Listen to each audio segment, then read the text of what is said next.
Welcome to the Nomad Network, your first stop for complete and comprehensive Chicago Bears football coverage. Dive deep into analyses, updates, and all things Bears. Subscribe to our YouTube channel today and never miss a beat. Thank you in advance for your support. We promise to bring you the best because together we're unstoppable. Go Bears.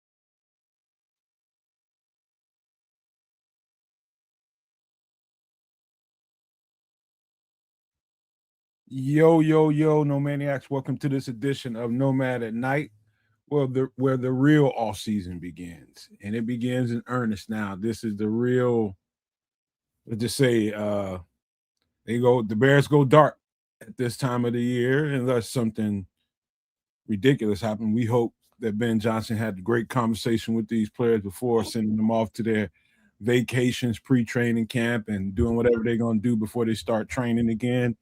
And I fantasize and think about, what I would say to a bunch of 20-something-year-olds, maybe early 30-year-olds before they get a whole bunch of free time to themselves and keep your hands off your spouse. And little stuff like that. It's like stuff that you shouldn't have to say, but you have to. Don't be strapped without a permit doing 100 miles an hour. How about this? Get a damn Uber, man. Don't be driving nowhere. In matter of fact, even if you're anywhere in the Lake Forest area, damn it, call me. I'll send somebody to get you. But don't go nowhere. Just you never know if you're gonna have something to drink or whatever you're gonna do. But just Lord have mercy, don't get DUIs and get caught with all this different kind of stuff. Get your stuff together, man. But try telling that to a bunch of 20-something-year-olds. But there's got to be a certain understanding before they leave that facility and go off and have this amount of time. And I've been pretty proud of the Bears for the past couple, 2-3 years since Poles has been here. We've had a pretty good track record, man. So, shout out to them boys. Have a good time. Now we get to work and do a lot of work to have to, fill in the dark spots because really no content to be given other than what you can create. And so this is when content creators in the Bears vicinity, people like me, I never stop working. So I'm going to always come up with the storylines. We're going to always be having something to talk about over here, and it's always going to be interesting. We got that for you tonight. So without further ado, let me go and alley-oop this thing and see if Trip ate too much. He can get up to the rim this week. Oh, no. The hell did I eat? Oh, yeah, some ribs. That's right. Oh, delicious. Mac and cheese, yeah, it was lovely. Yeah, up to the rim. Oh no, my knees ain't going for that shit. I'll stand out like what do you call it? The mid range, and I'll pick and pop all day. That's I'll go in for the rebounds, but I ain't jumping for them shit. So I'm gonna throw some elbows up in there and use my body weight, get position. At that age, just get rebounds, man. Just get the bounds. That's my game. You know what I'm saying?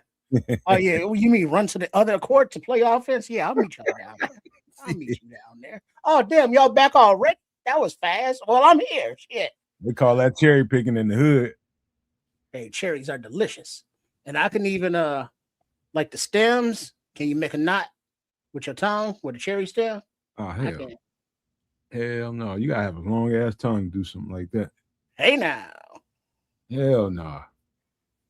I've seen that on TV. No, I can't do that. Well, yeah, it's just a talent, a skill, if you will. I don't know. But it's something that you pick up. But yeah, there's cherry picking. Yeah, I'm all about it. But big up Bears fans, football fans. Naj is up in here, Levante, Crimson. And kids, he's Hollywood. He'll be here in a little bit. But yeah, it's like it's mid-June. OTAs are over. There's a little break, and we here talking about football. So Nomad, kids, myself, all of everybody in the chat listening, psychos we all are. And we embrace that shit. So yeah, welcome one and all. Amen to that. Amen to that. But let me start this off the right way. And I want to just send rest and power, man. Peace and blessings to Alden Smith, former 49er edge rusher. Details, I don't know. Details have emerged yet about what actually happened. I think he's like 36 at this point, something like that, somewhere in his 30s. But he suddenly passed away yesterday or the day before, late the day before, and we found out about it yesterday. But interestingly enough, I listened to somebody had him on a podcast a couple of days ago. It might have been his last public words, man. I just don't know, man. I really believe, man, CTE and right about now, mental illness and football are in a cocktail right now. And we're learning a lot about post football, and actually during football, people be having stuff going on, but they just fight through it because they want to satisfy the fan base. And it breaks my heart to hear these stories, man. It's like I finally seen, unfortunately, I seen a piece of the video, the guy that we talked about a few months ago, the Philadelphia Eagles defensive tackle. Forget his name off the top of my head, but he passed away in a homeless encampment in LA. And the piece of that video was horrifying, man. It was horrifying. And, all the word was he was dealing with some bad CTE and some bad head trauma, and he just wasn't right. But, man, it was terrible to listen to. I had to turn it off. It was that bad. Shout out. Who are you talking about? Who passed away? Alden Smith, former 49er, defensive end, edge. Thank you, Levante. Thank you, bro. Well, go ahead. Alden Smith. Go ahead, kids, because kids is in a state of shock right now. Alden Smith, man. You remember Alden Smith? Yeah, I do. Yeah, I do. Yeah. He was a badass he was part of that dangerous 49ers defense. He passed away. So wait a second. Was he the one that passed away in the homeless encampment? No, that was Kevin. That was Kevin something. I can't think of his last name right now. That's a completely different situation. Okay. Yeah, it's the details I don't know yet. It might be out. Somebody might know some stuff, but I don't. It's sad. Like you're saying it, I'm looking at Twitter, and it's the first thing to pop up on my Twitter right now. I haven't been on Twitter all day. Man, rest in peace to Alden Smith, man. You think it's a CTE thing? We don't know because it's way too early, but you can't say that it's not. But I know this is not a different subject. It is actually the same subject. But as I've gotten older and more in tune to what I believe in the universe, I don't like to say rest in peace or rest in heaven, because part of me not part of me, but only sees Earth in this human form as a part of a journey. So I'm more of the heavy D mind of peaceful journey, because you've experienced the human form on this planet now. Whatever that light, that spirit, that soul is journeying on someplace else. It's only the human carcass that remains, whether it's cremated or buried. It's not resting, and your inner being is on to the next realm, universe, chapter, and that's just kind of a metaphysical, I guess, way I look at death now. It's not an ending; it's just a beginning in a different form. It's funny, Trip. You and I share some similar background at times, with your journey with Third Rail and things along those lines. I have a homie who's sort of my third rail. His name is DJ Duckett. Shout out to Duckett's. His show is called Peaceful Journey for very similar reasons, and I just wanted to sort of bring the two things together because you've made the Peaceful Journey reference twice now, and both times this is being the second time. I'm like, you know what? I should sort of line some of these things up, man. Duckett's does a great show. I've freestyled on Duckett's show about 100 times. Over the decades, but shout out to him and the work that he does here in Ontario, in the college scene. Again, very very similar, like I say, very similar little background stories. But Douglas does some wild DJing and has done it for many years. There's a longer story to how some of that came about that includes guys like Tom Green and God knows who else. But anyways, back to the matter at hand. Regardless as to what the affliction is or what really hit Alden Smith, along the lines of what you're saying, we're all forms of energy. Energy never truly can be extinguished. So again, peace on to that next journey, bro. You know what, man? It's a funny thing because I can listen to him talk and I can tell football wasn't the most important thing to him, and not in the worst way. I don't mean that in a way like, oh, he was just disinterested in it. No, it wasn't that. I think people loved him as a football player more than he had even confidence in himself as a football player. And he talked about this on a podcast. I'm telling you, the last podcast he was on, he had no self-esteem whatsoever. He was unsure of himself the whole entire time he was tearing up the league. He was unsure of himself, but the more and more people start pouring into him and believing in him, the more he believed in what he can do.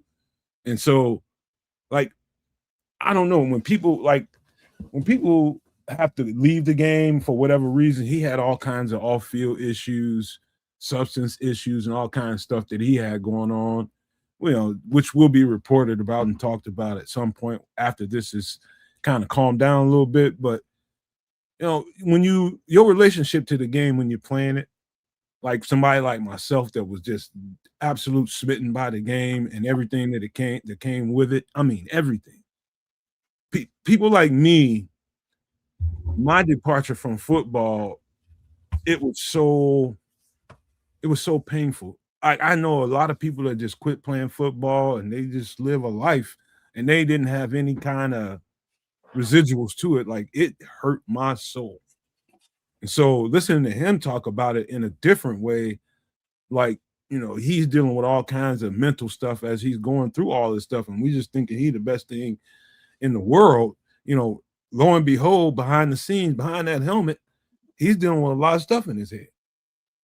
And, his departure when he had to part ways with football, I don't know, football parted ways with him, the NFL, because of so many infractions, or he decided he wasn't going to play no more. But it's an easier split for somebody like Alden Smith and having to deal with some of his trauma than it was for me personally, just leaving the game altogether and not being able to physically put my hands on it. And so, hey, again, man, like Trip says, peaceful journey, but man, everybody's part from the game is different, man. When you part from it, it's a different thing. I've been thinking about that a lot this week. That's a deep conversation piece, brother, because like, not to take anything away from Alden Smith's mental state or even yours, but even the comparison of yourself to Alden Smith in this situation is really questionable because,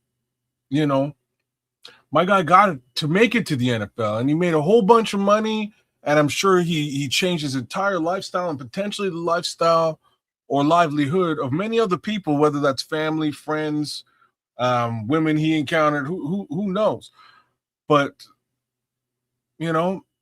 one would think, and this just goes to show that more money, more problems. One would think that, again, elevating to that level in the sport, and going through it for many years and excelling in the sport, you would feel at least a little bit fulfilled in life. And I'm really not even talking about the money aspect, but getting there and doing it, you know. But even that sometimes leaves folks as an empty hole. So all that to say, I don't, you know, trauma affects, like, it's crazy, man. Trauma affects us all almost exactly the same, and it's just different. It's not even different brands of trauma or levels of trauma. It's just different people experiencing different traumas. What I'm trying to say, kids, is I was one of the people who couldn't do nothing without it. Brother, I'm sure he's probably the same after he left it, right? No, he's more like, I really never wanted nothing to do with it, but here we go. Kid, let me ask you this. Nomad, I mean, kids, have you ever been hit in the head and seen that spark of white light and that shock? That was one hell of a bar fight, but yeah. But right then, that could be enough to give you, you know, some roadmap to CTE. Brother, how many of those does it take? Nomad, as a player, how many times did you get your bell rung like that? It only takes like that twice. Okay. It only takes one. I seen another brother and like wait, hold on, kid. Like what you're describing, Trips, only once, but 2 concussions. And so the second concussion, it wasn't like a shock like that? No, it was just more of a jolt. But a bad headache. Could you feel your brain sloshing around in there? No, you feel none of that shit. You all you feel is a permeating headache. Feel like somebody got a sledgehammer to your head, like a jackhammer. It's just pounding.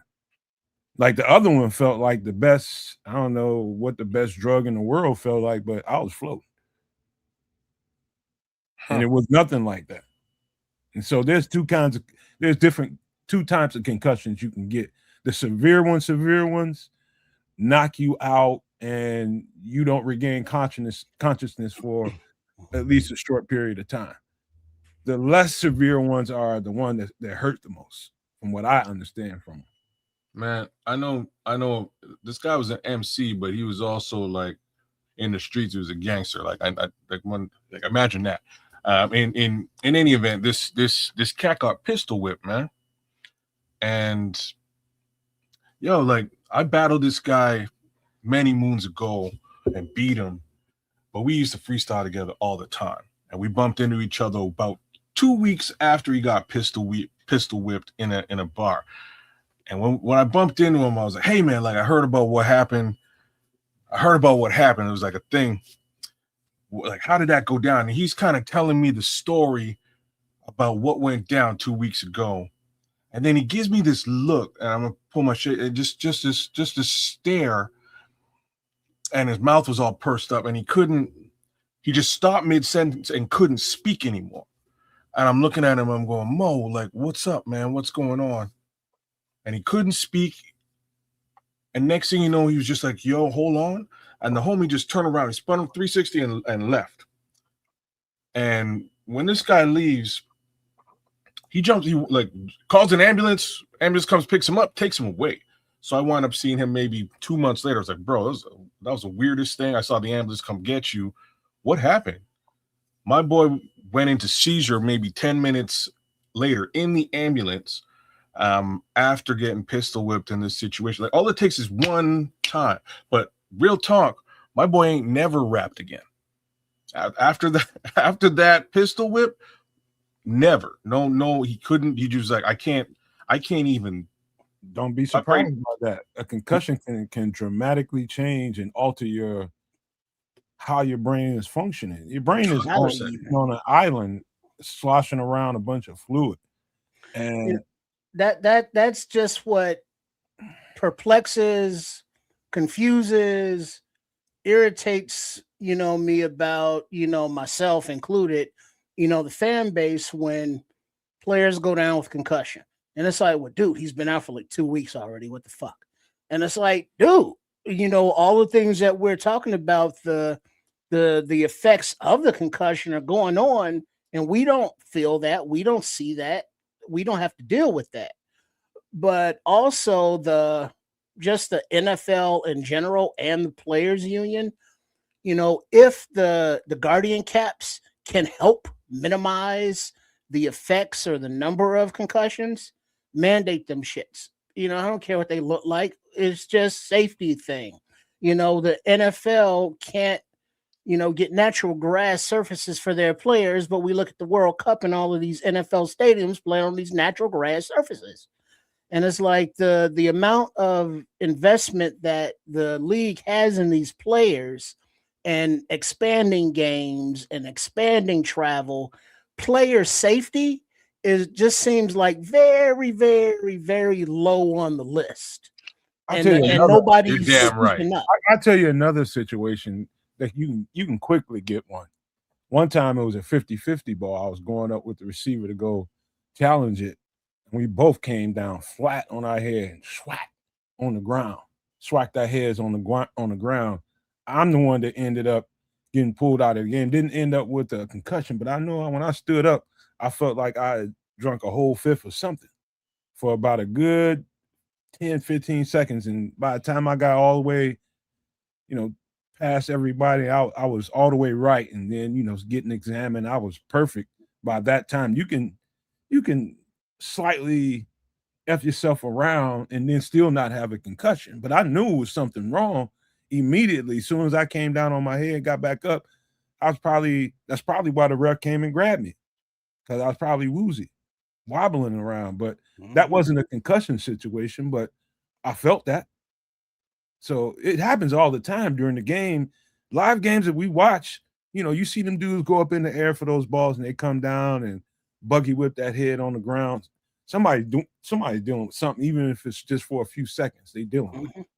I'm just where Triff was a minute ago, man, and man, like the NFL makes a lot of money, man.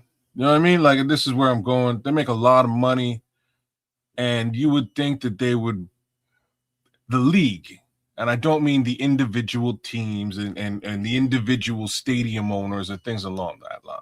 I think the league should mandate and also put money towards player safety in this regard. Like, these things should, like turf, just the turf alone, or playing surface, if you will. That should be a league mandated thing that they vetted. This is our regulated playing surface that we've approved.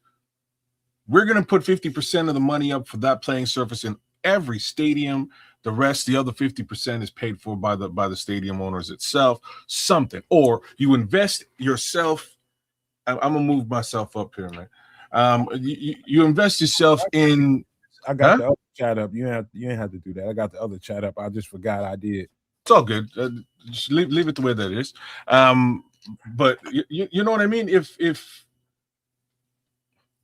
the league gives a damn about the player's safety, and this is not CTE, this is stuff like ankles and soft tissue and things along those lines, ACLs, MCLs, these are things that really they could potentially actually solve and help. They should be doing that. The helmet issue, yeah. So the Guardian cap exists as much as it makes you look like, dark helmet from Spaceballs. I would you still have to do something along those lines to protect the players, especially given what we're talking about here. I don't give a damn what anybody says. Antonio Brown ain't been right since Vontaze Burfict. You know what I'm saying? I'm just saying. I can't. Let me tell you something that I imagine with the advent of technology, AI, and just data systems. I just imagine this. Now, I could tell you some stuff, but I ain't gonna say it right now because it's beside the point. But I'm gonna tell you this: I can imagine smart helmets one day that have some kind of plasma infused, coating inside the helmet, like bladders. Yeah, like it's the millisecond it knows that it's just made contact, it swells up and protects the stability of the head and neck. like straight up and down. If that makes sense in what I just described. What you like, not necessarily, but necessarily. So I could quite frankly make something like that myself. If somebody wanted to throw me a little bit of cash, I can make that. That's not hard to make. It's honestly not. Well, I think that's kind of what the Guardian helmet is based on, except it's not electronic or smart. It's just more sections that cushion individually, kind of thing, like a padding, but different. So the padding piece is one thing. It's to provide a secondary layer of cushion when the impact hits externally, like outside of the helmet, as a part of the helmet.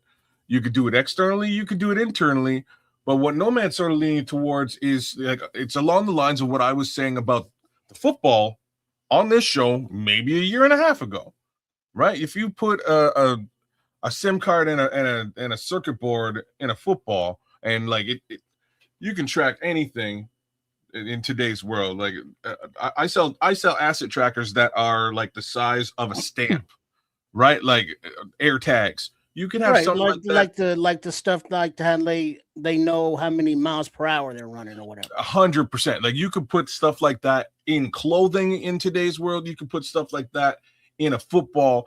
You could put it in a helmet, right? And report that information upstream. Oh snap! This is a situation where I get that the accelerometer detects how much impact it is. Well, I think what let me see. Wait, first of all, let's get on the same page. Guardian helmets, officially known as Guardian caps, are soft shell pads worn over traditional hard football helmets to mitigate head injuries. They work by absorbing and dispersing the force of collisions, effectively reducing the severity of the hits to the head. And I think what Nomad is describing would be like a smart Guardian helmet that would deploy more resources to where that point of contact is, rather than having the static, just padded Guardian helmets where they are now, kind of thing. You wouldn't even see it. In fact, matter of fact, it's so smart that it can, as soon as you're in, it's like proximity.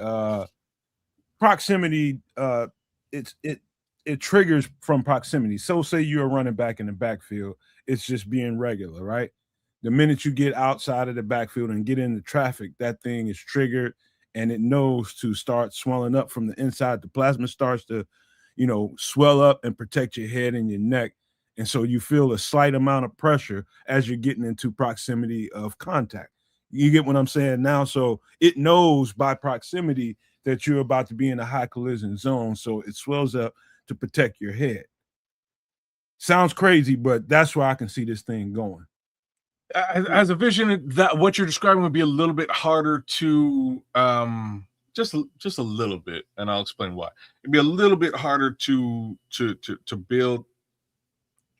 Now, the main factor would be that everybody would have to wear this specific helmet in order for what you're sort of saying to work, because in order to differentiate your helmet as that running back versus the other 10 helmets that are on your side of the football versus the other 11 helmets that are on the other side of the football, right? So you kind of want to be able to determine what's friendly and what's not. And when you're in enemy territory, then that would deploy in that case scenario or become. It doesn't even matter. It's gonna swell and tighten soon as you get around people, proximity to a bunch of people, which the smart helmet is going to deem as contact liable. And so it's doing its job to swell up, and the plasma builds up around your brain and your skull, so that the minute you have contact, you already have protection. So I hear what you're saying. I hear what you're saying. So I'm going to ask you this is cool. This is a cool conversation. So I'm going to ask you is, are we trying to determine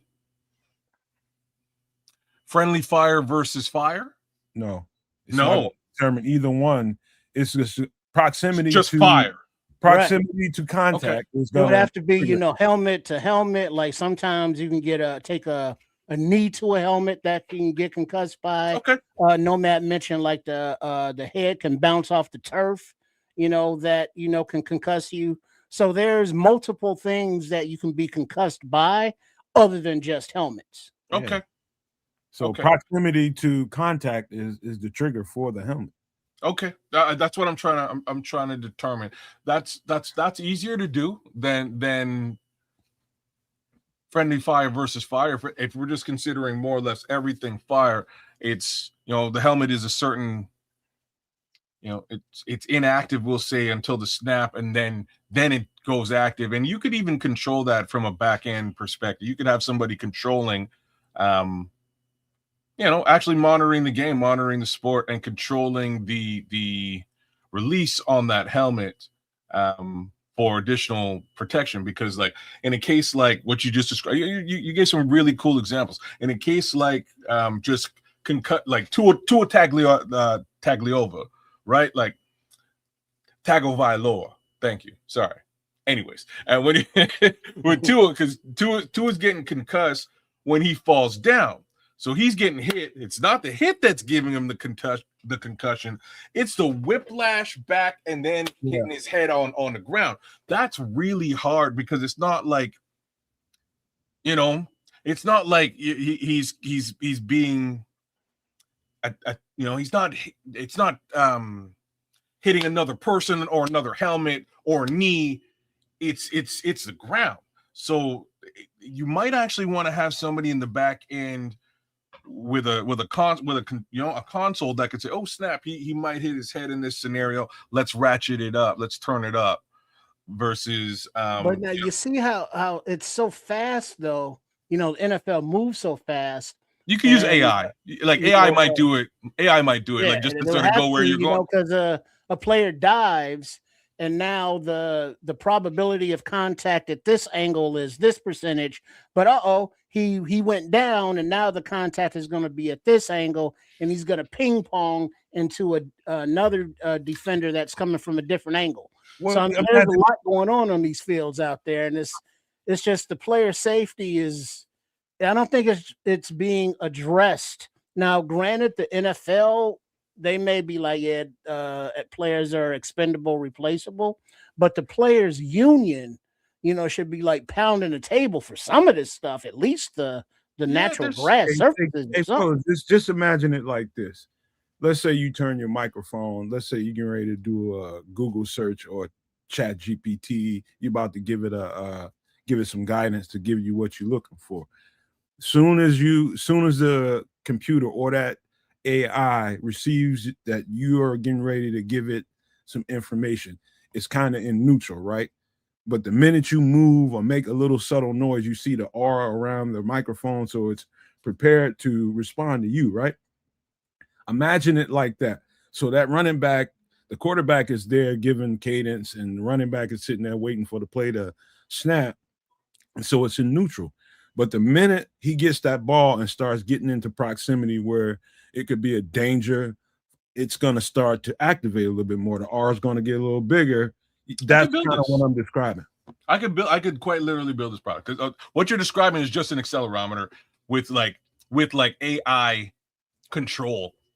Like, it's basically what we're talking about. Smitty Q, I just want to say before I get any deeper, I love your comment, because and I'm gonna read his comment. Where is it now? It was what happens. Here we go. What happens when the device malfunctions and you make tomato sauce in national TV? Which is like, if the thing squeeze your head and blow your head. If you design it right, it'll never scroll up to that. 100%. That's exactly why I wanted to touch this comment. But if that actually happens, that's going viral. So no, you don't want it to. You don't want it to be as compressed. You know what I mean? You don't want it to be that. There's no chance to that pressure ever. No, just a little bit of additional padding. But somebody, I think it was Dante, that pointed out that no matter the helmet, no matter the Guardian hat or anything like we're describing under the helmet, any of that sudden just doing this, the brain is going to be moving. Yeah. There's nothing that can stop the brain from sloshing around at that point of impact. You can feel that. You can feel it, like all of that going on in there if you pay close attention when you're running. Like when you're running, you can feel Like I'm not one of those people that ran and did a whole lot of breathing. When my burst comes, I'm kind of holding my breath until I'm past. Like if I'm running as a receiver, when I'm in that route, kind of holding my breath until I excel past that receiver, and then I kind of let out. I mean that defensive back, and then I kind of let out, and I feel every one of my footsteps up top. I don't even know if that makes sense to y'all, but I feel those. I feel every bit of it. But that's just me. You know, I don't know. I don't. I'm not. I mean, I don't. You mean I'm not sure what that is. But my point is when that point of contact, no matter what kind of cushioning, you could have, a helmet full of styrofoam or whatever. The internal brain is still got room between the skull and it, and that point of contact, the brain is going to react. And it's the brain, banging into the skull that gives a concussion. It's not like your brain is banging into the helmet or banging into the other guy's helmet. It's your brain hitting the inside of your own head, because of the contact. You're right. But like, you could reduce the impact, though, is really what I'm trying to say. Is the impact itself could be reduced? Like, what you're describing is what would the material be? I mean, what it could be a gelatin. Would the bladders be made of? Like some kind of a gel, or it could it could be some sort of a gelatin. That's the part that I'm less familiar with, but that would be like, hey, I'd have to go get a Guardian cap and really understand what they're using today externally. Graft that internally into the actual inside of a semi-regular size football helmet, and then add a layer of a circuit board in there with an accelerometer. Yeah, I tell you guys, and some of the older people in the chat might be able to relate to this, but I got an older cousin who he played during the era where they had this product. Everybody, when I grew up, had these Rydell helmets. Yeah, everybody. But there's one before that was called a bike. Mm-hmm. I don't know if you ever heard of that. Bike, BIKE. Yeah, so he's got both of them. He kept this, and me and him about the same size, same head size, and everything. And I go over to his crib. I didn't know he had them. I'm like, what the? And so this thing has a air pump on the very top of the helmet. You stick right up there. Oh, I have seen one of those. And then you go to your manager, and that's why it's called a bike, because it's like you're pumping up a tire. Yeah, and then you feel my boy used to have one, and he showed me the little. My boy is I'm gonna be honest with you. Back in the day, I'm gonna be honest, and it's still a fully functional helmet. I'm gonna be honest with you. In my opinion, based on how stable my head was inside that helmet, I'd say, because from what he told me, he said everybody had these. Rydell was the new boy in town. To me, Rydell was a far less superior product than that bike was, because you can kind of squeeze that thing to fit, put air in it to fit. And so it's much more stable on your head than the Rydell was. It's just one piece that, okay, it's gonna fit you this way, and that's it. During the game, you can go over to the sideline and take a little air out of that bike, or put some more in that bike. I don't know what happened. Some politics must have happened or something. But to me, that bike was a superior product. It's just contracts, man. Sometimes you lose a contract. Sometimes you win it. If the Rydells looked better, Rydell wins. That's all it necessarily needed to be. Rydell was a lot softer on the inside, whereas bike, once you pumped it up, you had to get a sweat going before the cushioning would soften up, or it was just like hard as rubber plastic on your head. Just comfort kind of difference and contracts. Rydell is still, top dog. So, Yeah, you have to see the difference between the helmets. Like put them on, fit them, just to have any kind of reference to what I'm talking about here. Yeah. But to me, it was a superior product. That bike felt better to me. Well, it would be like, just in scope, it would be. To me, the product would be a cross between that bike helmet, the Guardian helmet, and a asset tracking air tag. That would be the product. Man. All right, so we don't want to have no bullshit from now on. That this it's been copyrighted, so yeah, don't be starting no shit. This is all I need is a show where I say it and date and timestamp that shit, and I'll come back and sue your ass later on, y'all. So just don't make me sue your ass for giving you the idea, motherfucker. So man, listen to this guy. I just put together the better. Look, no, we can be. You see this motherfucker? We can be. Listen to him. We can be in partnership, bro. We can be in partnership. It's fine. We can both make $1 off this. You don't have to 60, be a 40. You get to 40. This 60-40. That sounds like you for sure. I'm surprised we got that. I'm surprised we got that low. That's my brainchild, not yours. You is it?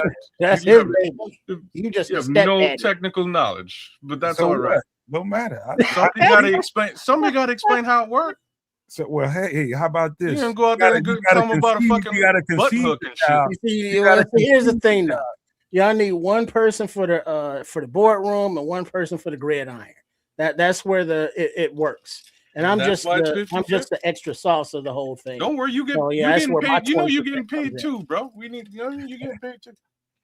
All right, man. All right, so before we get, because I do have a handful of player breakdowns to give you guys. I'm talking about some guys we need to keep suing everybody to battle your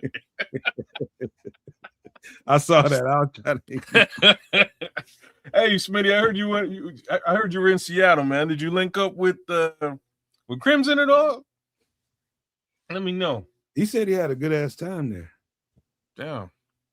I've always heard Seattle was a dope ass place to go kick it and visit. That's what I heard too, man. One of these days, you know what?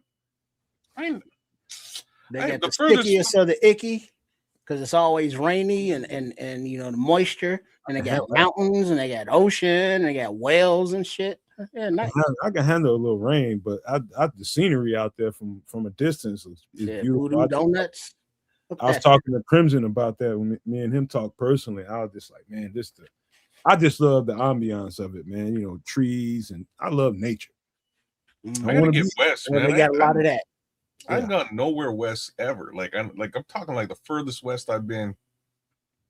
It's like Michigan. You know what I mean? Like it's like ridiculous. You kids, you know the sucky thing about playing college ball is you go to places and you don't even get to hang out. You just can say you went there. No, I know what my son says that to me all the time too, man. He was like, I went to where did he go? Oh, he went to Winnipeg, Manitoba. And I was like, so like, what's Winnipeg like? Because I've never been, except I kind of know what it's been like because everybody who's ever been there has been like, there's nothing here. It's just tumbleweeds and, you know, dust. Like there's nothing going on in Winnipeg, Manitoba. So I'm laughing. I'm like, what did you do? Did you get to check anything out? He's like, Dad, we got on a bus. We drove for 4 hours. I got off the bus. I put somebody's face in the dirt. I got back on the bus. Back to Calgary, and that's the end of the story. When you get to college ball here, it's almost the same thing. Just a hotel and a couple of meals and shit involved. Oh, yeah. That's it. That's all. I mean, but again, man, yeah. We're gonna break down some players tonight. I just want to keep some names on the radar, man, because I do believe, like we've been saying for a couple of months here at this point, won't be any major moves until camp starts, sometime either before camp, during camp, or after camp. Moves will be made at some point if they feel like they don't have enough, which brings me to the point of the topic we came here to talk about primarily, and that is, are the Bears strong enough to handle some now really strong teams in the NFL? Do you feel like, I mean, just on a general, man, this conversation is going to take all kinds of twists and turns here, kids and trips. But let's just, on a general, just answer that question, that general question as a yes or no. I'm going to leave this one to Trips first. Trips, what are your thoughts, Trips? All right. Did the Bears do enough to beat some of the now very strong teams? That's kind of the question, yeah. Well, that was a thumbnail question. Yeah. King Booker says, yeah. I think so. Now, I mean, because you got to look at the teams and like look at the Rams because that's the team that ended the Bears season. Why'd you go there? Because that's the upper echelon right now. So you got to look at Seattle. You got to look at the Rams. You got to look at all the playoff teams, and then whatever teams this season are gonna step up. Who knows who that is right now? But just looking at the Rams specifically, what changes? Conversation pieces, man. Yes or no, man? I mean, we gonna get back to you. All right. Yeah, I would say yeah, but yeah, other teams did more. But yeah, all right, we'll keep it short and sweet. He said yeah. I say no. You go. I say I'm on the fence right now. I don't have a yes or no. I want to see what happens when they put the pads on. I want to see the reports coming back. What people say, what people report. You know, sometimes a reporter that really doesn't play football, like I have to pay close attention to the guys that played football that are doing some reporting. Say like a Herb Howard and like when Sean goes out there. Different guys like that. Not to say that the guys that haven't played football can't accurately report what they see. I'm not saying that. But I give more credence to the guys that have played because they see it in a different light. And so as this camp gets going and we start to figure out, like, when they talking about when nobody has pads on, who's getting the first team reps, I don't give a shit. I don't care whatsoever who's getting what rep. All I care about is what they do consistently once the pads come on. That's all I care about. And when that starts to happen and the report starts to come back, there's going to be a couple of reporters that I, kind of keep close to me as far as my reference point. And I'll know after that whether or not we did enough. So for me, I'd say, if I give you a direct question, I'm going to say yes for now.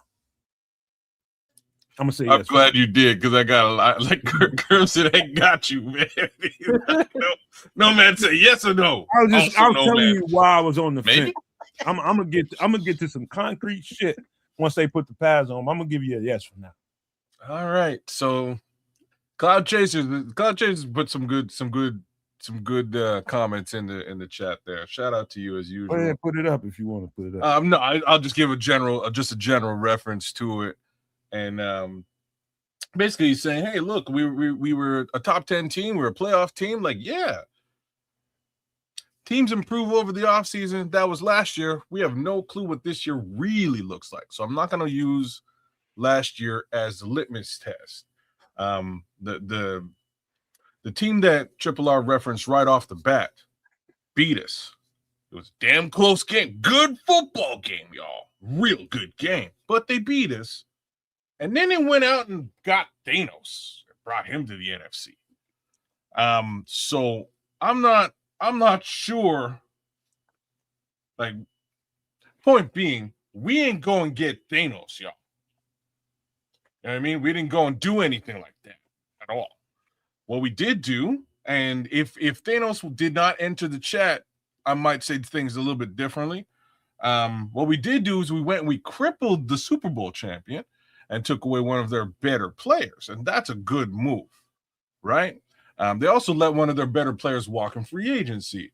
Again, that bodes very well for a playoff team like the Chicago Bears. But again, the team that beat us went and got super powerful.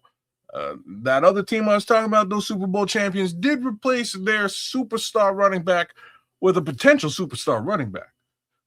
The safety situation, I'd like to think, is definitely in our favor. But once more, that D-line may turn up a little questionable. And if you notice, a certain Mr. Johnson's been talking about the D-line a bit lately, a bit more than I thought he might, given how offensive focused he generally is. Hey, kids, I'm gonna tell you why I said yes. And I'm not going to stray from the point I made a couple weeks ago when I made this point, that I know why they haven't gone out and got that nuke that Kez is talking about. You're talking about Thanos, and Green Bay has Micah Parsons. Those are nukes. Oh, nukes and nukes. What about the other nuke? Here's the thing. Here's the thing about that. I stayed true to what I told you guys a couple of weeks ago when I said that the philosophy here and the mindset here is particles stuff. put the ball in the offense's hands. The offense itself is a nuke. Our Chicago Bears offense is a nuke. The collective, they're going to be able to put up points and give that defense a chance to play downhill. Depending on if they can get, like I said, 14, 21 points on the board by halftime, that defense is going to be playing with the lead. And with, ears pinned back, everybody becomes a little more effective, and you don't necessarily need the nuke. That's why I say yes, given this point right now. But again, it's just theory. They have to put it on the field.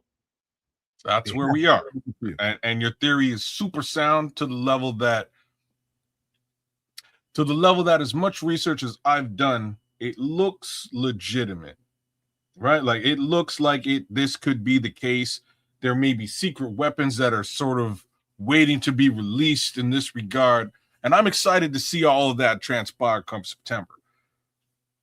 But in June, I ain't seen shit. And it's just because the season ain't started. With respect to the line and the defense, I'm a little bit worried, especially when we hear stuff like a certain Mr. Turner might not really be a part of this defense very much, if at all. Who? Right? Shamar Turner. What'd you hear? So Ben came out this week, and like one of the things that Ben has been talking about this offseason, and I'm gonna start it from like right after the season ended. Right after the season ended, he kind of came out and he was like, you know what? Like, we had a real good season, but we're resetting. This is ground zero again. After he said that, he's like, there's a couple of players that I wish we got a bit more out of. And the players he was talking about very specifically was Jaylon Johnson and Kyler Gordon. And that had everything to do with injury. And as a blanket statement, he kind of said, like, if you're injured, if you're not available, like, you're not helpful to this team. He's like, I wish I got closer to these players. I didn't see them. They weren't on the field. And because of that, we don't have the best of rapport. Hopefully that grows this year. I'm giving you a blanket. So now fast forward to June. In June, Jaylon Johnson skips a couple of practices, but that's that's Jaylon. Kyler gets hurt again. So there's that attrition starting. Deo is feeling better. He's actually back out there, which is a great thing because that was motivated. Deo's out there. People were worried. He's out there. At least that's a good start, a good beginning to that look. But again, for a guy like Kyler, not a great look. Similar things to be said about a Shamar Turner, right? So Shamar had 7 games, I think, max last season. I think he got a single sack, couple of tackles, and got injured for the rest of the season, right? So just not a viable showing with respect to being out there on the field. He's still injured. They're not sure when they're going to see the young man.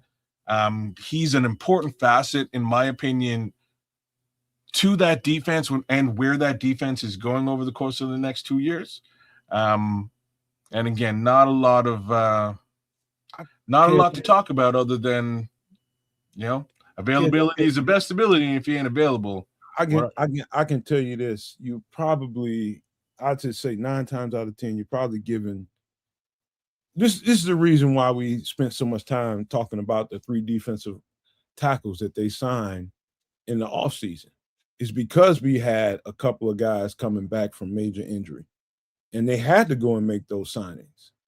And in particular, talking about Shamar, obviously they felt like, we have to buffer this situation just in case we don't get what we hope to be getting out of him this year. It might not be this year when you can expect a whole lot out of Shamar Turner, which is why the moves happened in the first place. At least one of those moves won't happen if they felt like they was going to get 100% Shamar this year. So they've taken care of that. Yes and no, right? Like, so they provided depth behind that just in case, and you're like, and that's the yes. The no part is that they still want him there. They were hoping that he would be at least available during training camp to actually go through training camp and ramp up. They may not. It might be smart not to have him go through a training camp. I don't think there's much choice in the matter right now. I mean, if that's the case, that's good. Either way, there's no need, since we have reinforcements, there's no need to push him to get back on field to satisfy people that want to see him. He needs to get where he needs to get to. So before any of that shit happens. Like, I hear what you're saying, but the but lies in the fact that this is a second round pick that was selected a year-ish ago. See, kids, that's the shit Trish is always talking about. He has a problem with the team rushing guys back too fast. That's exactly what you're saying. He may not be ready, kids, and we have to accept that. Like, I don't care where he was picked at. My comments are not about me, really. My comments are about what Ben Johnson was saying, right? Like, and you know what I'm saying? Like, what Ben Johnson is saying is that we would have liked this kid to be available so that we could actually assess where he is in his development. But we can't do that, right? Like, we have backup for him, but we still can't do that. We can't know where this second round pick who we have expectations of is in his development until he's healthy enough to return. And if he ain't healthy now, when? If it's the middle of the season, we're not really going to be spending a lot of time on your development. We're trying to win football games. So that might push that out as well.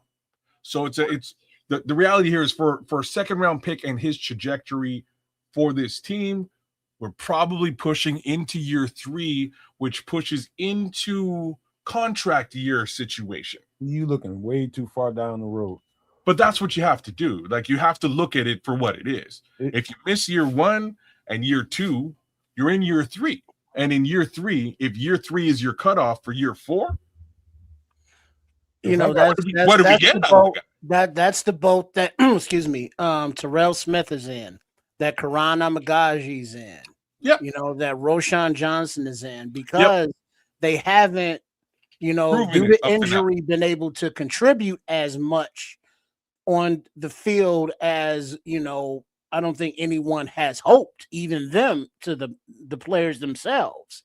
But they can't just keep saying, oh, okay, well, maybe next year they'll get healthy. Maybe next year they'll get healthy. It's like, hey, we need you healthy now. Nothing personal, but we got games to win. We got rosters to fill out.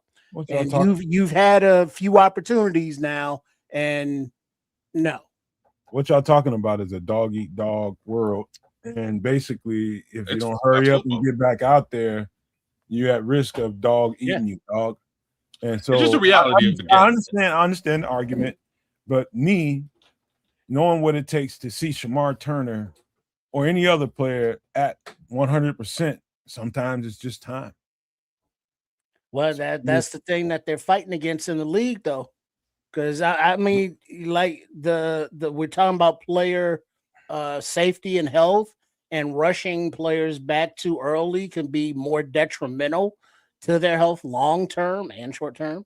But however long it takes you to get right, like Jedrick Wills, he took that year off, to have his procedure, to rehab, to get strong. Whereas Braxton Jones said last year he came back too early. He wasn't strong because he was rehabbing and not working out. So he came back too early, didn't look good, which also hurts, the team, hurts his contract, situation. Or do you take time off and now give the opportunity to another young player to take that spot, and you don't even get a second look? That's the business of it. So you got the health, you got the business, you got wanting to win, you got wanting to live up to contracts. There's a lot going on, but it all comes down to you got to get on the field, but you got to be healthy to get on the field. And if you can't get healthy enough to get on the field, what are you doing on the team? It's I'll tell you this. Either way it goes, it's a pressure-packed situation. And I don't think let's just see what happens with Shamar. And given what we're gonna see in camp when they put pads on, they're gonna throw pads on him and see what he can bring to the table. And they're going to evaluate that practice or 2 or 3, however many he does.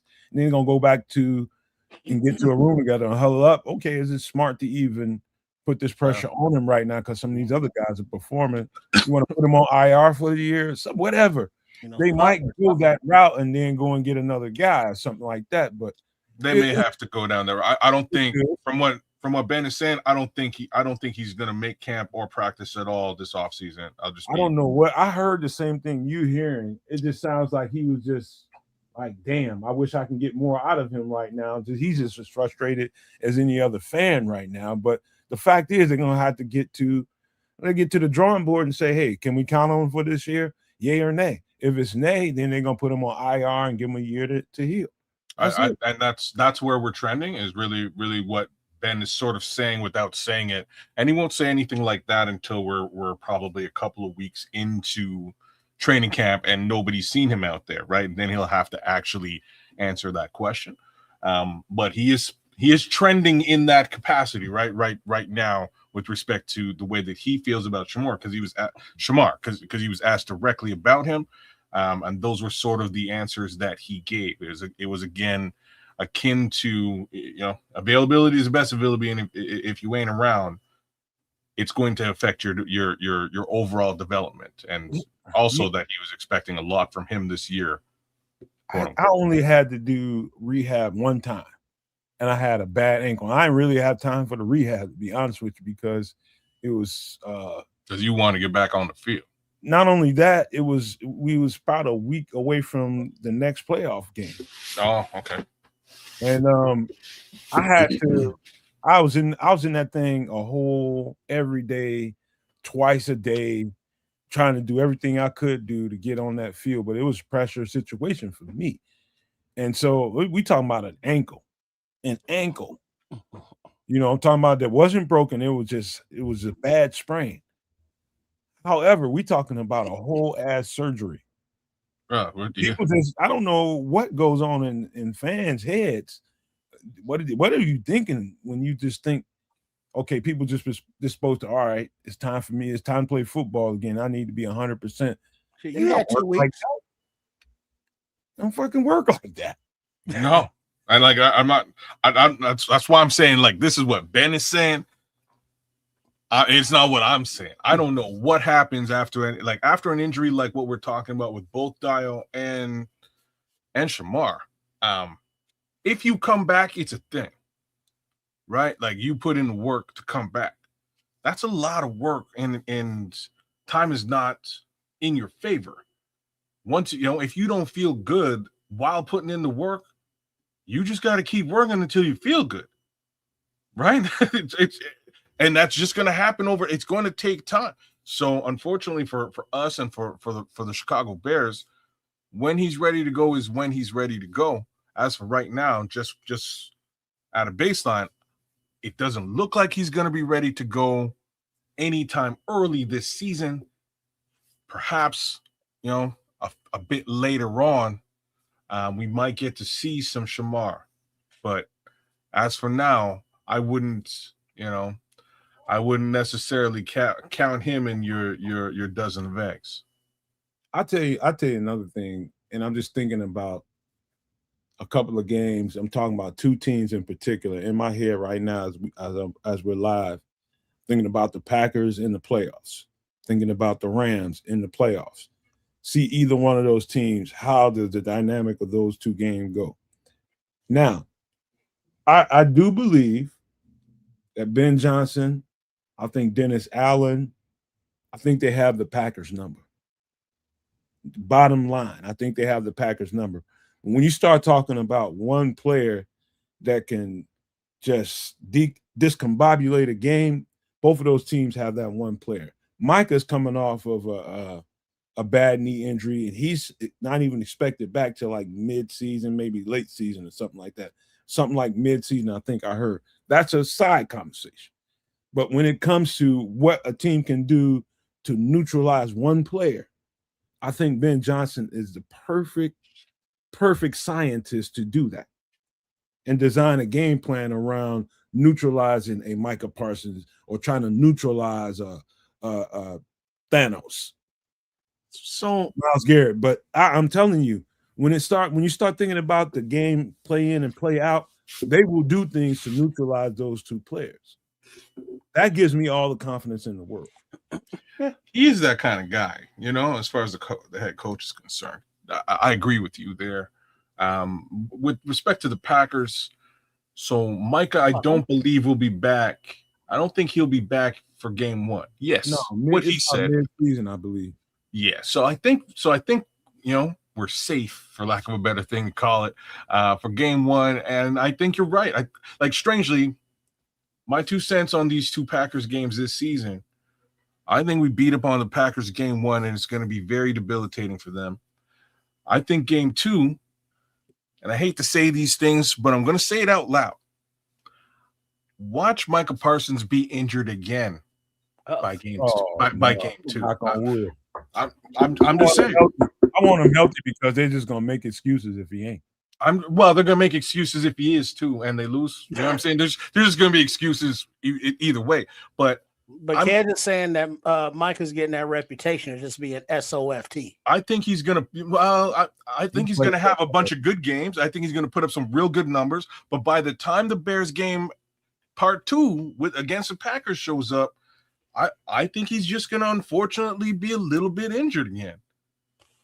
50% Micah Parsons is better than most cats in the league.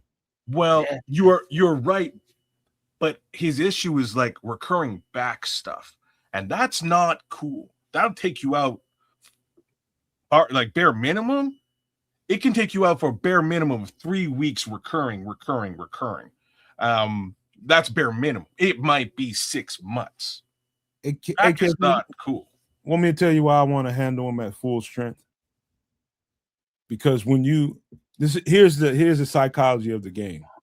When your team gives your best, you got your A team against their A team, and y'all battle. And man to man, you beat them. I don't know. See, I box too, and so I know I've seen what that happens to the psychology of a man just getting beat by another man. You know what I mean? If you have to see that man again, he ain't the same man. And so what I'm saying is the Packers, you neuter them when they're at full strength and you just declaw them. You just flat out take it from them. Look, they won't be the same team from that point on. I'm guaranteeing you that.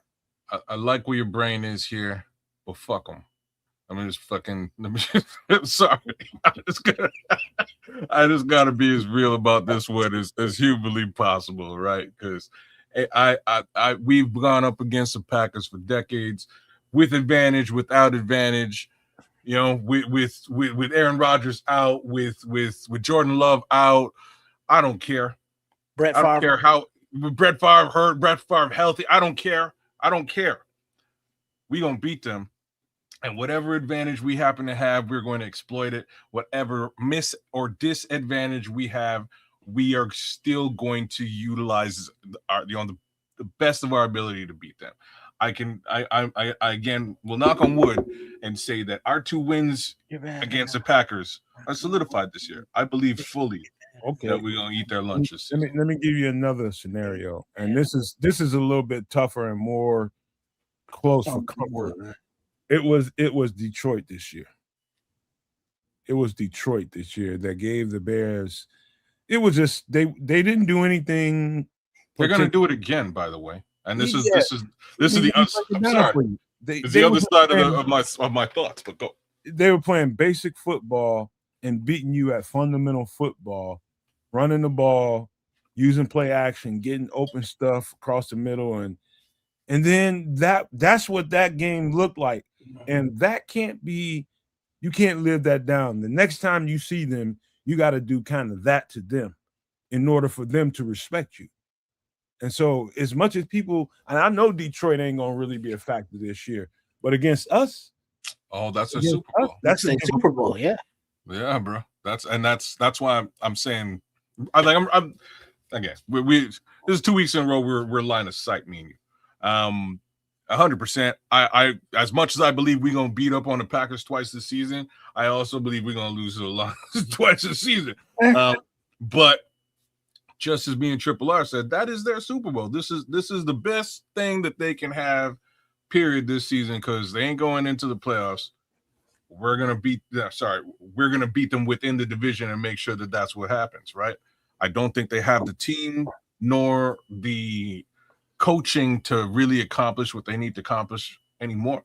I think their window is closed, but I don't think we're going to be able to get after Jared Goff, a veteran. Like, I hate to say these things, a veteran quarterback. I think he's going to dice us up. I honestly do, and I also think Jahmyr Gibbs is going to eat our lunch, and it's going to be the best thing that ever happened to Detroit. And Don Burrow will be in the chat talking shit, and that's fine. But we're probably still going to the Super Bowl. So, well, but see, here's the thing. I'm with the players that were brought in on the defense, the increased speed, the more flexibility and versatility that the players have on all three levels, defensive line, linebacker, and defensive back, allows Dennis Allen to play more of the game plans that he wants to play, as opposed that he has to play because of talent.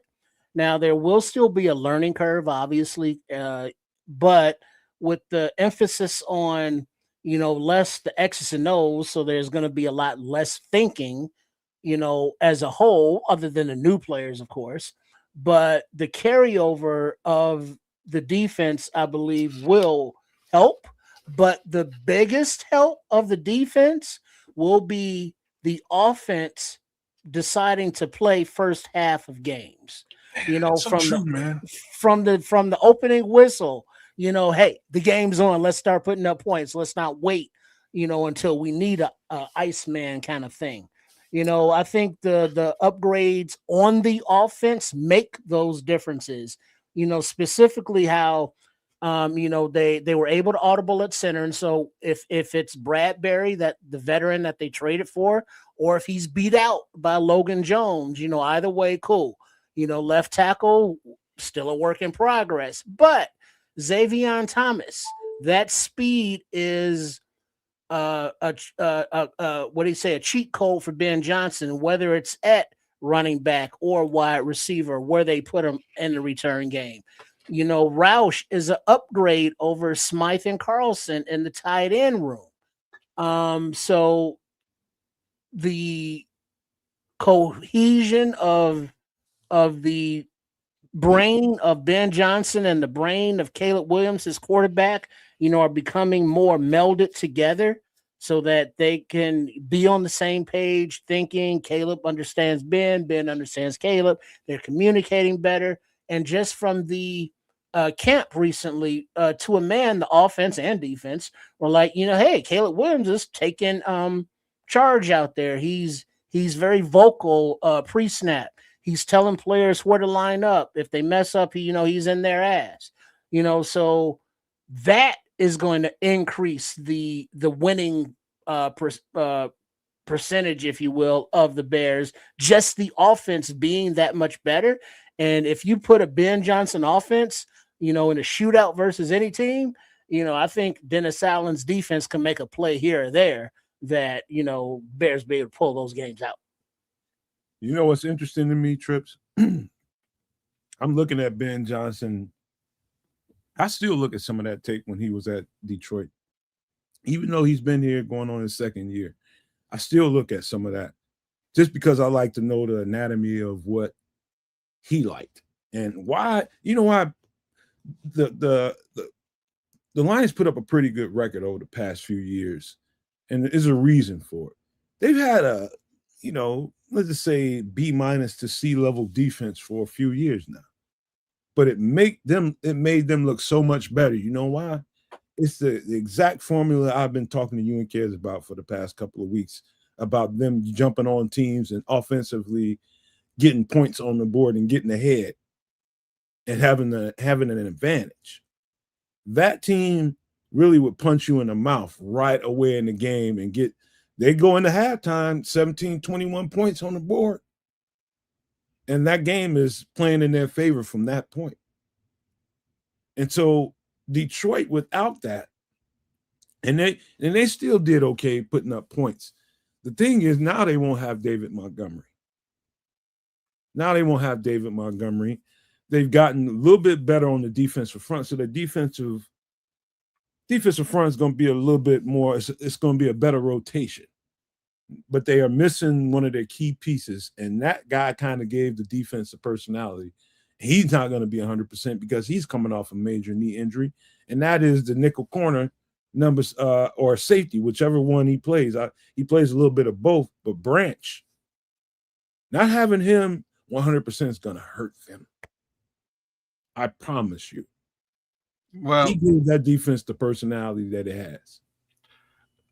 So, you know, to trade you a Branch for Kyler Gordon, and we're about the same.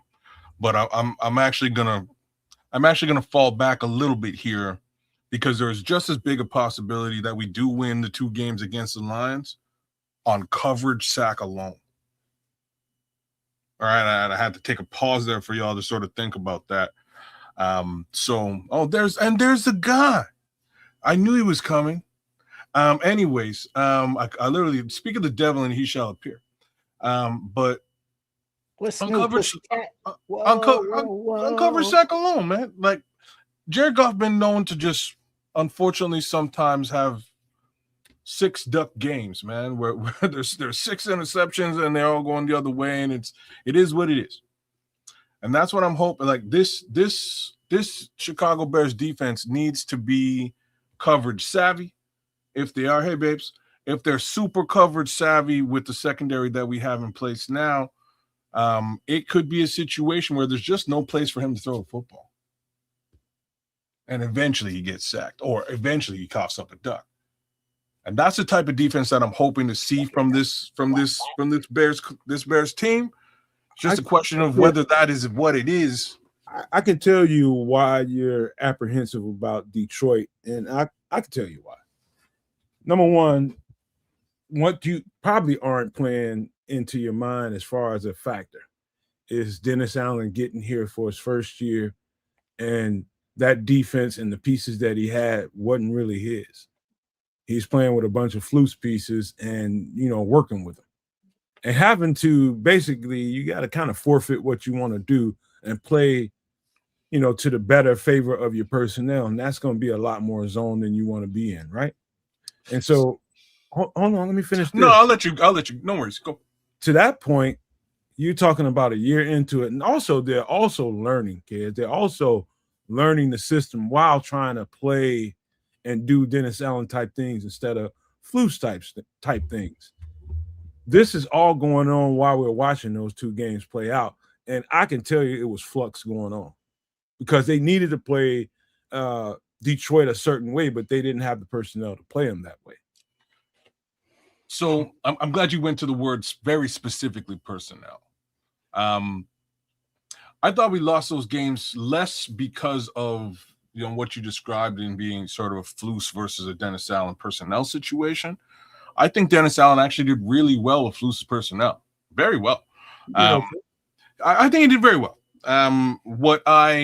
In those 2 games though, as well as the games against the Packers, except for game number 2 and 3, Kyler Gordon was missing.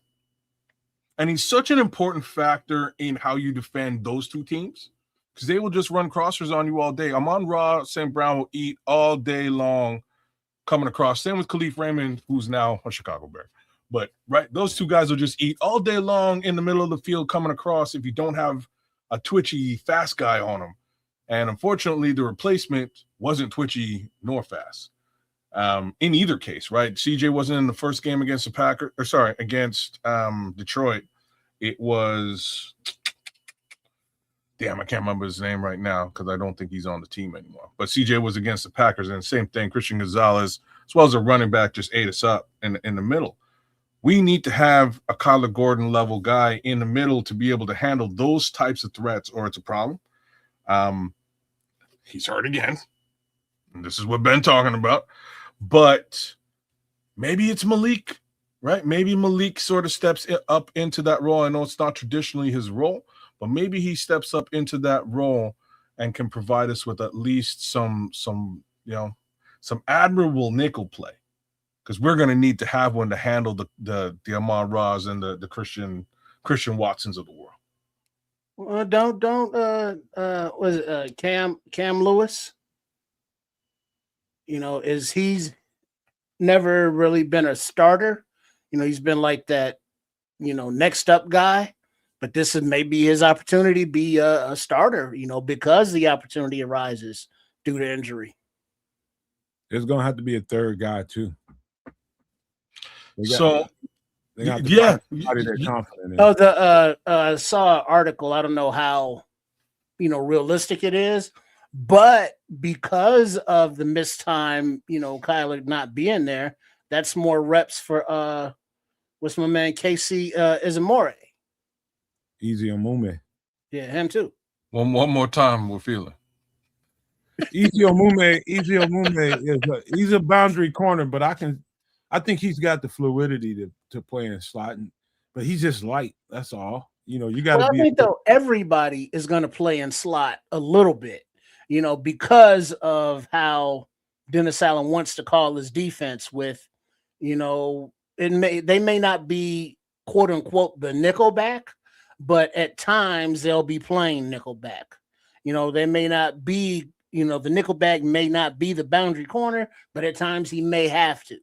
Because of the versatility and the positional versatility of the players. So Bears Capo, I addressed that as well. Like he's an outside corner, like he is, whether it's one side or the other, as far as Malik Muhammad is concerned. But they have been giving him some snaps, and it's funny, they were giving him snaps in rookie camp at the nickel just to see what's up. And now Kyler's hurt. So somebody's got to pick up the ball and be in there to get those reps. I don't know who it's going to be. I'm just hoping it's somebody, I'm hoping it's somebody that's twitchy enough to handle the assignment, because that's really the thing. It's not really a question of anything more than that. Like you got to have twitch. You have to be able to cover some very serious speed in short order. And Kyler Gordon is so damn good at it that it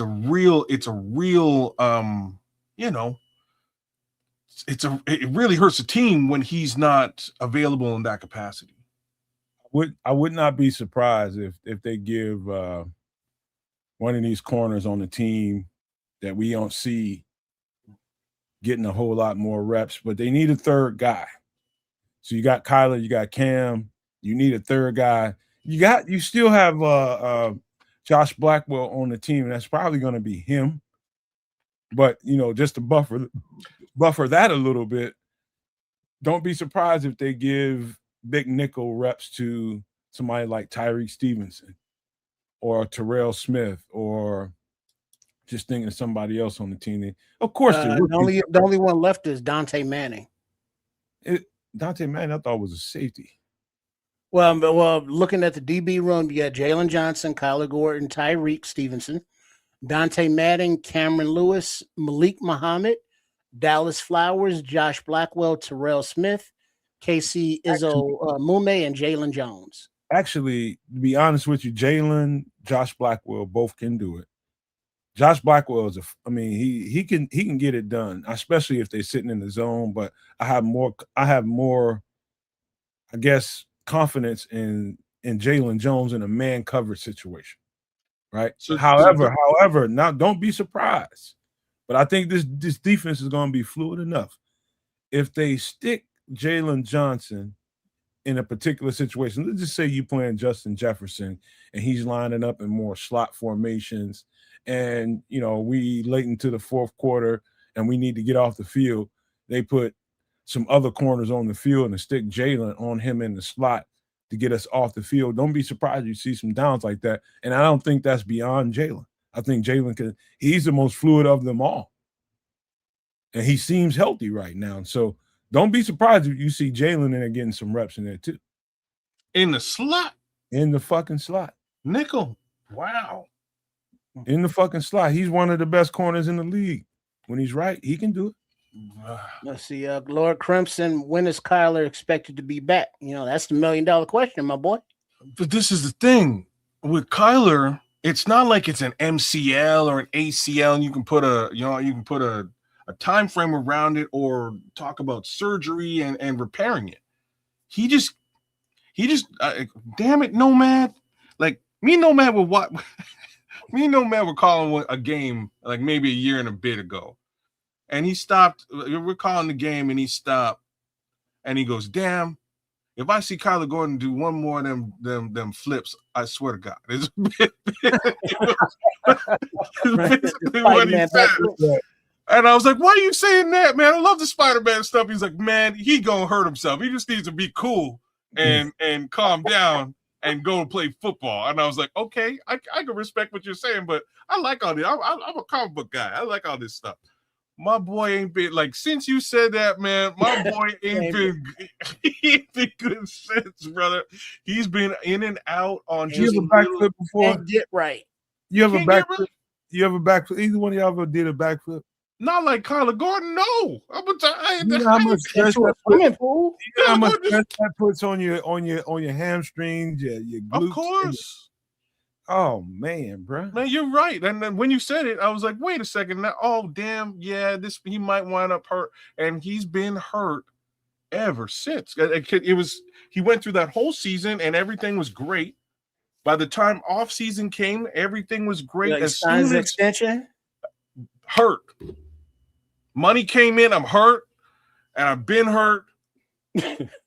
I'm still hurt again. Did I knock on wood when I said that shit? I don't know if you did, bro. I don't know. You seem fucked up. I can't call it. All I know is you said it, and I was like, man. And here we are. Like it's long story short, bro. It's soft tissue stuff. It's just like you're saying. If you come down from that backflip just a little bit wrong, tweak, you can really pull something, and you're kind of out for a couple weeks. It's powering into it that's gonna f up your hamstrings. That explosion. Yeah, it's coming down. There's more pressure on your like Achilles and shit like that. You know, all joints and all that compression. Yeah. All the above, man. It's all of that is just a walk-in soft tissue injury. But I don't understand it because you look at the combine and at the end of the drills, you know, now it's kind of a tradition. All the players run to the end zone and they be doing backflips. And it's just that's what the kids are doing nowadays, kids. Backflips. So the way that those guys are doing running backflips versus the way Kyler Gordon does it is like some Spider-Man shit. He just steps up in the sky and he's gone. And next thing you know, he's back on the ground again. That can't be healthy. That can't be. Both of y'all seen the Green. Both of y'all said y'all seen the Green Mile, right? Yeah. Uh-huh. So you know that famous song in there when the nasty person that did that to them kids. No, that's not the Green Mile. That's what's the name of that movie where Denzel is this little virus is going from person to person, and that's a badass movie, bro. And the song in it is time. He's on my side. Yes, it is. Tyler was. That's what Tyler was. All the Rolling Stones, yeah, man. That's who that is. That's thank you, bro. Ballin'.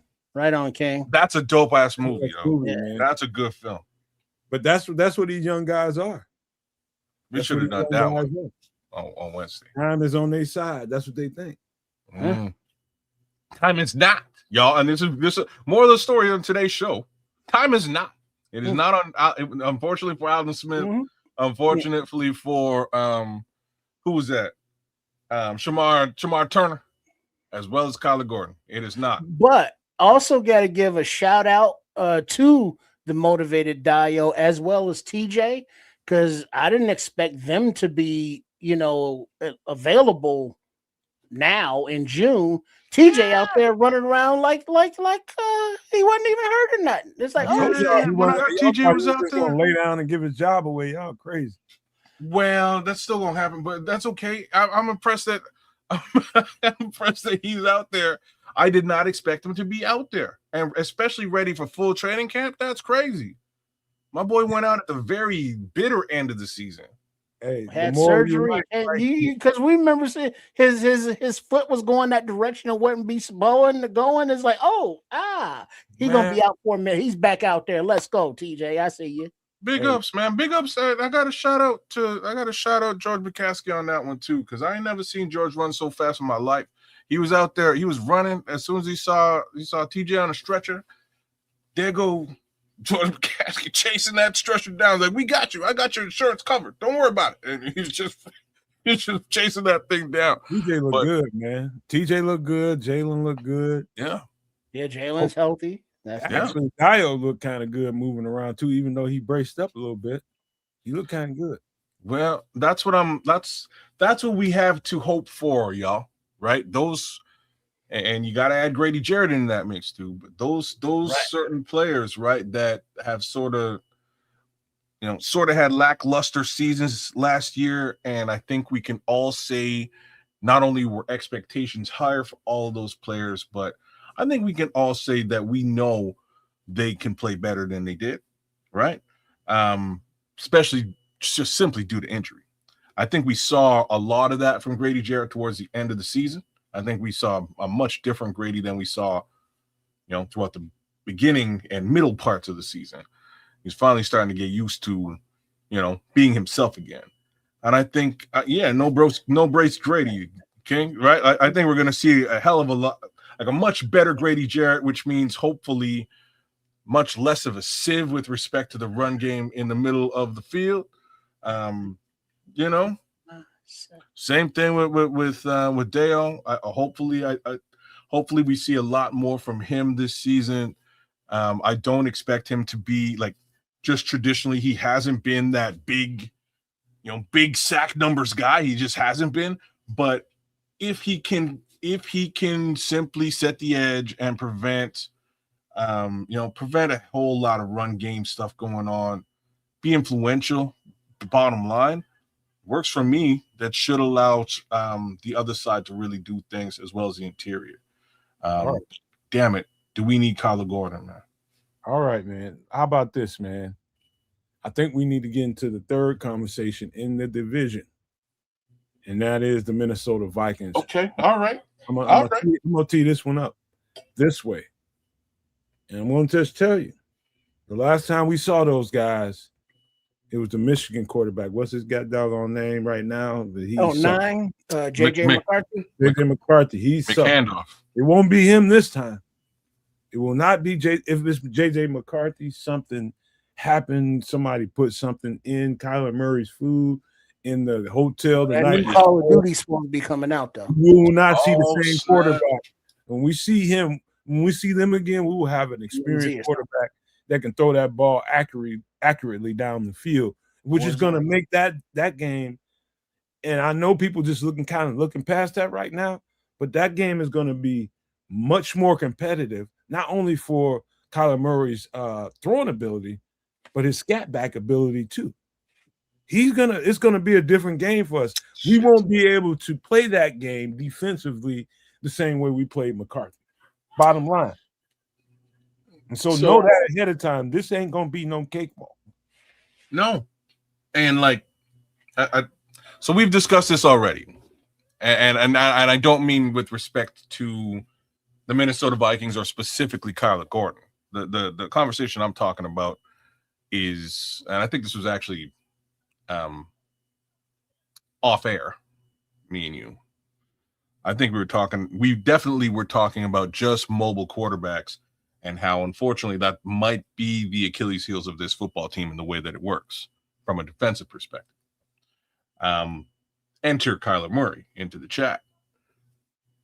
He's pretty mobile, man. Kid's fast. He can really do some things on the run, on the move that might stun you. And without that level of pass rush, it might be a problem. Without that level of edge set, it might be a problem. I'm less worried about the right-hand side as per normal with Montez Sweat, but the other side we really need, if we're not going to get the sacks, we need Dale Dangbo to really hold it down from an edge setting perspective. Same token with Austin Booker, but again, Booker's been traditionally known much more so as a pass rusher than as an edge setter. But hold on, kids. Question. Yeah. At the end of the season, once Booker was back and healthy, he was more of an edge setter. Now, do you think the added strength and weight will make him more of an all-around football player as opposed to just a pass rusher per se? You're nailing it. So expectations are high, my brother. You know what I'm saying? It's almost as simple as that. Expectations are high. I love this player. I wish all the best for him. And to be honest with you, we definitely just got to see tip of the iceberg last year because again he was hurt for a good chunk at the beginning of the season, and that's just how the cookie crumbled. But when he finally came back, he was ready for the Green Bay Packers. He ate their lunch on a couple of occasions, and we loved every snap. But you're damn straight, he did start to increase that, that edge setting capability. So I'm just wondering how long is he on the field? Like how is this all going to work, and what is his true capabilities going to be in that case? But we need somebody, whether it's Austin Booker or Deo Dangbo or we need somebody on that edge, in that edge role, really setting it up so that quarterbacks can't just run wild. And I'm saying that broad. You're looking at the game the wrong way. What do you mean? You're thinking about an edge. It's more like now you have to kind of play with an extra DB on the field, maybe extra linebacker, more or less DB, because that's how Dennis Allen plays. That makes sense. Nickel. Then now you got a designated guy. Sorry, you have to have a spy on Kyler Murray, and then have to play with it, because if you don't, he's going to rip you for 15, 20, 30 yards at a time when he decides to get out of the backfield. So you have to play him with a spy. And so we've increased not going to be an edge rusher that's going to be a difference maker here. But go ahead. Anybody. Who is now with the team speed increase of who's going to be the spy? Devin Bush, he can keep up with a Kyler Murray. Thieneman, if safety for some reason. All of the upgrades to the defense are speed first increases as well. So that will be different than what we've been used to as far as quarterback containment of the mobile variety. I'm going to play big nickel against him. And so basically I'm going to have a regular nickel. That would be Kyler, and then another nickel out there, probably Cam, and have one of them spy him and just kind of switch them around. One of them blitz and chase him out, and have somebody else to go fill it on that side, wherever side he chases him out of. And so let's just say you got Kyler. If you're looking at the offense on the screen, you're looking at Minnesota's offense on the screen, you got Kyler coming off your left-hand side. And so on the other side, as you're hoping you make him spill out to the right. But if he slips up the middle, then you got problems. So you want to spill him out to the right, and you got some coverage over there to help do something with that. That's the reason you want to have extra DBs on the field against a guy like him. Guys that can run and hurry up and get to the ball. You really don't want to have extra linebackers on the field unless it's guys that can really, really run. So cloud changes. I wouldn't say that about Kyler Murray, man. I've watched a lot of Kyler Murray. What did he say about Kyler? I'll put it up there, man, and I'll speak to it. What up, Cloud? Are we talking about Kyler Murray, who couldn't throw an accurate pass to Marvin Harrison Jr. to save his life? No concern whatsoever. So he ain't in fucking Arizona no more, man. Even then, so he'll chuck it up there. He's now throwing the ball to Justin Jefferson, right? So, Addison as well. So like the receiving core might have actually improved, from team to team for Kyler Murray. Less to do with the receiving core or his accuracy. I think he's a pretty accurate quarterback when it comes down to it. Kyler Murray just doesn't have, and we're gonna find out this year, y'all. We're gonna find out what I'm like the real truth of what I'm about to say. Kyler Murray in Arizona, Kyler Murray just didn't have heart. Didn't give a damn about football. He didn't, and you could tell. And Triple R mentioned Call of Duty. That wasn't what did it for me, and I don't think it was what did it for the Arizona Cardinals.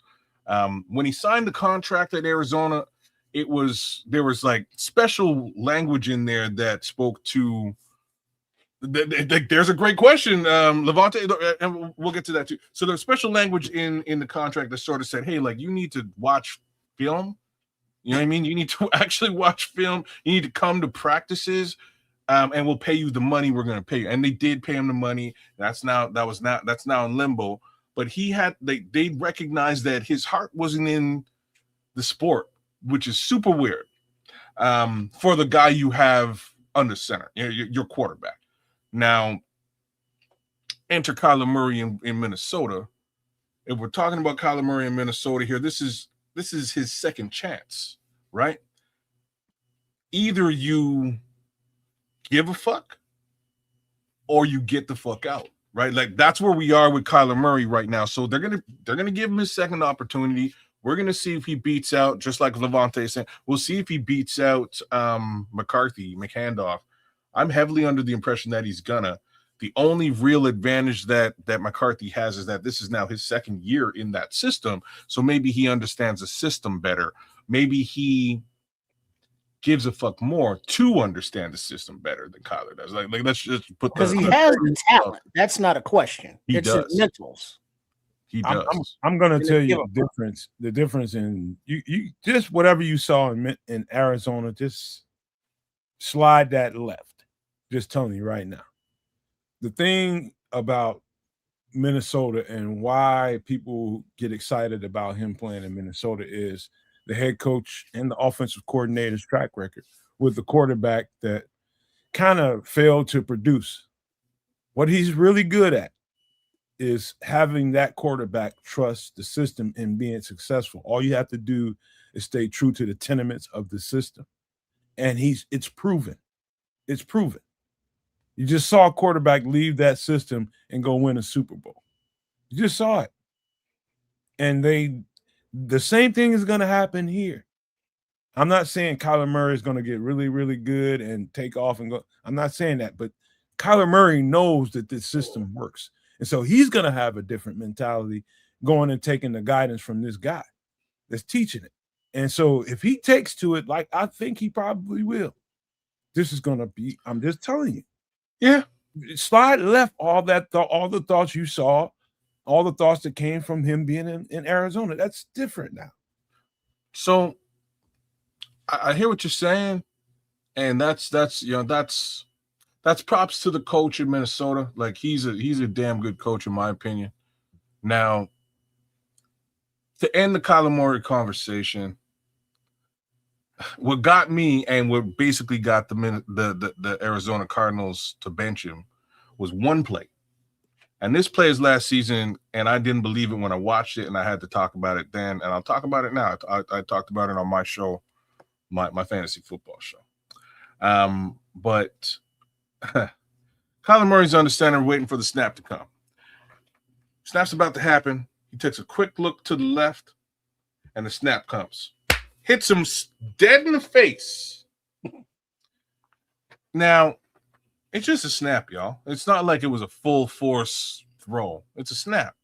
But my boy hit the ground, rolled over. He's a little guy. And then he stayed on the ground for something like about 2 minutes. He stayed there. As if he was concussed by the snap that hit him in the helmet. He's wearing a protective helmet. Remember, we're talking football. But he stayed on the ground for this 2 minute period of time. And I'm like, damn, like that little missed snap debacle really, really messed him up. And he stayed on the ground. The other team ran around, grabbed the football, and they were off. And he just walked off the field like it wasn't anything. And that was the last snap that Kyler Murray took as the Arizona Cardinals quarterback. And all I'm saying, my boy just didn't have, the chutzpah, to quote somebody the guy who said chutzpah, to play that position. And I don't know if he has it today. Kids, I'll tell you this. This is what I think happened. And you can take it for what it is. Crimson, you asshole. But what I think happened is that thing hit a turning point when, whether it was true or not, that story came out about him not studying and not wanting to watch film and all this kinds of stuff. He wouldn't put in the work to, be a good NFL quarterback. Whether it's true or not, I know one thing: Kyler Murray got to a crossroads with the Arizona Cardinals, and it For didn't sure. really matter who the coach was, what the system was, and what the hell they were doing. He got, and that's that emotional maturity that we talk about with these young players. And we expect the world out of these guys at 20-something years old. And the truth is, some of these guys is when they hit to that point, Kyler Murray probably should have been gone from there a year or so ago and gone on to some other team and, just reclaim his career. But that definitely rubbed him the wrong way. He's never the same quarterback at all. And I think the coach in O'Donnell or O'Connell, whatever his name is in Minnesota, knows that. And I think he's just saying, you know what, we're gonna put some consistency around him and teach him that, hey, you trust what we do and you'll be the best player you can be. And I think that difference is going to be that's what's going to produce a different kind of Kyler Murray. So I'm gonna ask you, just with respect to what you're saying, any inkling as to what brought him to that crossroads? Because what I'm saying is, like, the kid got paid. He got money. Oh yeah. Right. Not only did he get money, but if you look at the Arizona Cardinals as a football team, they got him the stuff that he needed to be successful. D-Hop was there. D-Hop left. When D-Hop left, they got him two damn good wide receivers. One is Christian Kirk, who's now gone. They replaced Christian Kirk with Marvin Harrison Jr. There was another real good wide receiver on the other side. I'm just blanking out. Like, they fed him. They gave him what he needed to succeed. We didn't hear about Kyler Murray getting like sacked. He did get injured at one point. Christian Kirk. You missed one thing, kids. What's that? What did I miss? Where's the running game that he needed to lean on? Well, Connor been playing good football over there, bro. He's not like a super like one good. Connor had one good season. No, he had two good seasons over there. One, and the other one was just like there. He was here. No, it wasn't like that. He hasn't had a consistent running game. And if you want a good quarterback in a system like that to produce what you want him to, you need a very consistent running game. And what did they go and do? That running game has not been consistent, man. But what did they go and do right after? They went and they got in the Trey Benson. It is too late now, but this is for last year. I'm just saying that for him to be frustrated in his position over there, and this may just lean on, emotional immaturity, if you will.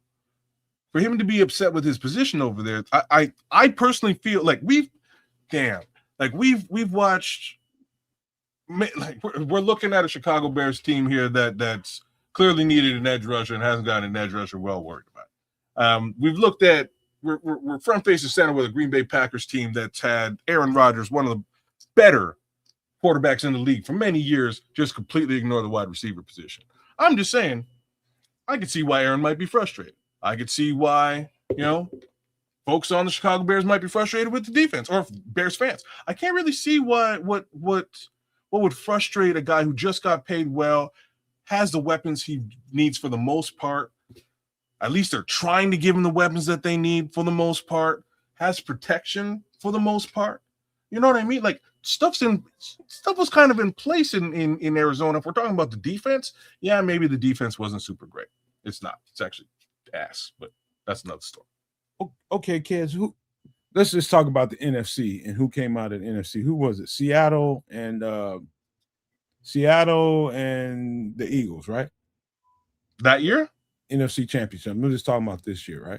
This year's Seattle and Rams. Okay. The thing that say all three of those, just throw the Eagles in there. The thing that all three of those teams have in common is a solid quarterback and a solid ass running game. Would you agree? Mm-hmm. Arizona, you talking about solid running game, they better not even be in that conversation. The whole time Kyler Murray's been there. And so take that for what it's worth, too. Well, that would go with a couple comments here. Cloud Chaser said, let's not forget about the injuries. Yeah. And then Bear Truth 9. anyone in Murray's situation would have a hard time being successful. I mean, imagine Caleb was still under the Flus. I can't remember who the coach is in Arizona. Do you know? Either one of you know? Not right now, man. That's probably the problem. Man, that's what I'm saying. Maybe that's it. It was Cliff Kingsbury at first. Out there, because Kingsbury left. And yeah. Who is it, chat? Y'all know. It might be as simple as that, y'all. Like now that we're getting down to the nitty, it might be as simple as, you know what, he got drafted by the guy that, you know, he worked with in college and had a really close relationship with, and that guy's gone. It could be as simple as that. Maybe that's really what got his goat over there. It's bad. John Gannon, John Gannon, John or Josh Gannon. I don't know. He's probably right. It's a Gannon. Right on the cloud. All right, so Gannon, there you go. So yeah, I mean, division wise, we still don't know what it is. And before we totally close it up, Vikings, they took Caleb Banks at 15-16, you know, middle of their defensive line. You know, what will Brian Flores be able to do with him if he's able to play? And how will that, you know, that zero defense and that blitz heavy defense will, you know, Ben Johnson, who's been able to get Flores as GOAT for the most part, and, you know, and Caleb as well, you know, does that continue? You know, the thing you want to know about that trip is the question is, okay, can we consistently, what Ben Johnson has done well is neutralize their speed. The defense, talking about the team defense, man, on Minnesota has extremely fast football players, extremely fast. And how do you neutralize speed? Basically, you run right at it. And that exposed their defensive front. I believe that one of the games we played against them kind of basically told Brian Flores, we need to get rid of these two defensive tackles, these two interior tackles. They cannot stop the run. When you duo block these two guys, you're in trouble. And so that kind of resulted in how you just talked about who they just drafted, Caleb Banks, big old fat interior defensive lineman. That's a starting point. So they wanted to get bigger up in the interior so they can help stop, you know, the run game. Because if you can run against Minnesota, then you basically that's your trump card. You just neutralize the defense. If you can run it right up the middle, you just neutralize the defense. Well, I won't say that I'm casting aspersions, but kids, look at your Twitter. I sent a picture there in the chat, and Caleb Banks, you know, his talent isn't questioned. It's health. You know, a big 300-pound guy, you know, with foot issues. And I only mention him really because he allowed us to get Thieneman, which is, you know, thank you. But there's a picture that Caleb Banks made from some bling that he bought.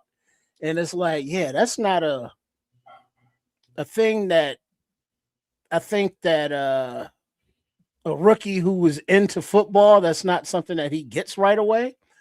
And so I just think that the overall choice of him could be very fruitful for the Bears in the long run. Did you want me to share that picture? Don't. Yeah, what are you going to do that for? Go ahead. It's not anything. It's not a video or nothing. But it's Caleb Banks, and he bought some bling, and it's a piece with I don't know how many diamonds that is, but it's a vault, and it says Banks on it, and it's wait, hold on, kids, hold it right there, and the actual vault thing that is on the screen is like a bank vault door, you know, with the little big spinny turning wheel knob and thing that says Banks in the middle, and then scroll up. But the funny part about this necklace is the door opens of the vault, and inside the vault are little like damn, you got a championship belt in there. You got a championship belt. That's unique. That's I like it. That's unique. So. That might be a total waste of money But might you know, be. No, it's not. No, it's not a that's- waste of money at all, man. You can It's hawk an that shit for good money. It'll appreciate. Yeah, but I mean, it's like, that is. I mean, because his name is Banks, and it's like, oh, I get it. It's a bank. Yeah, that's still lame.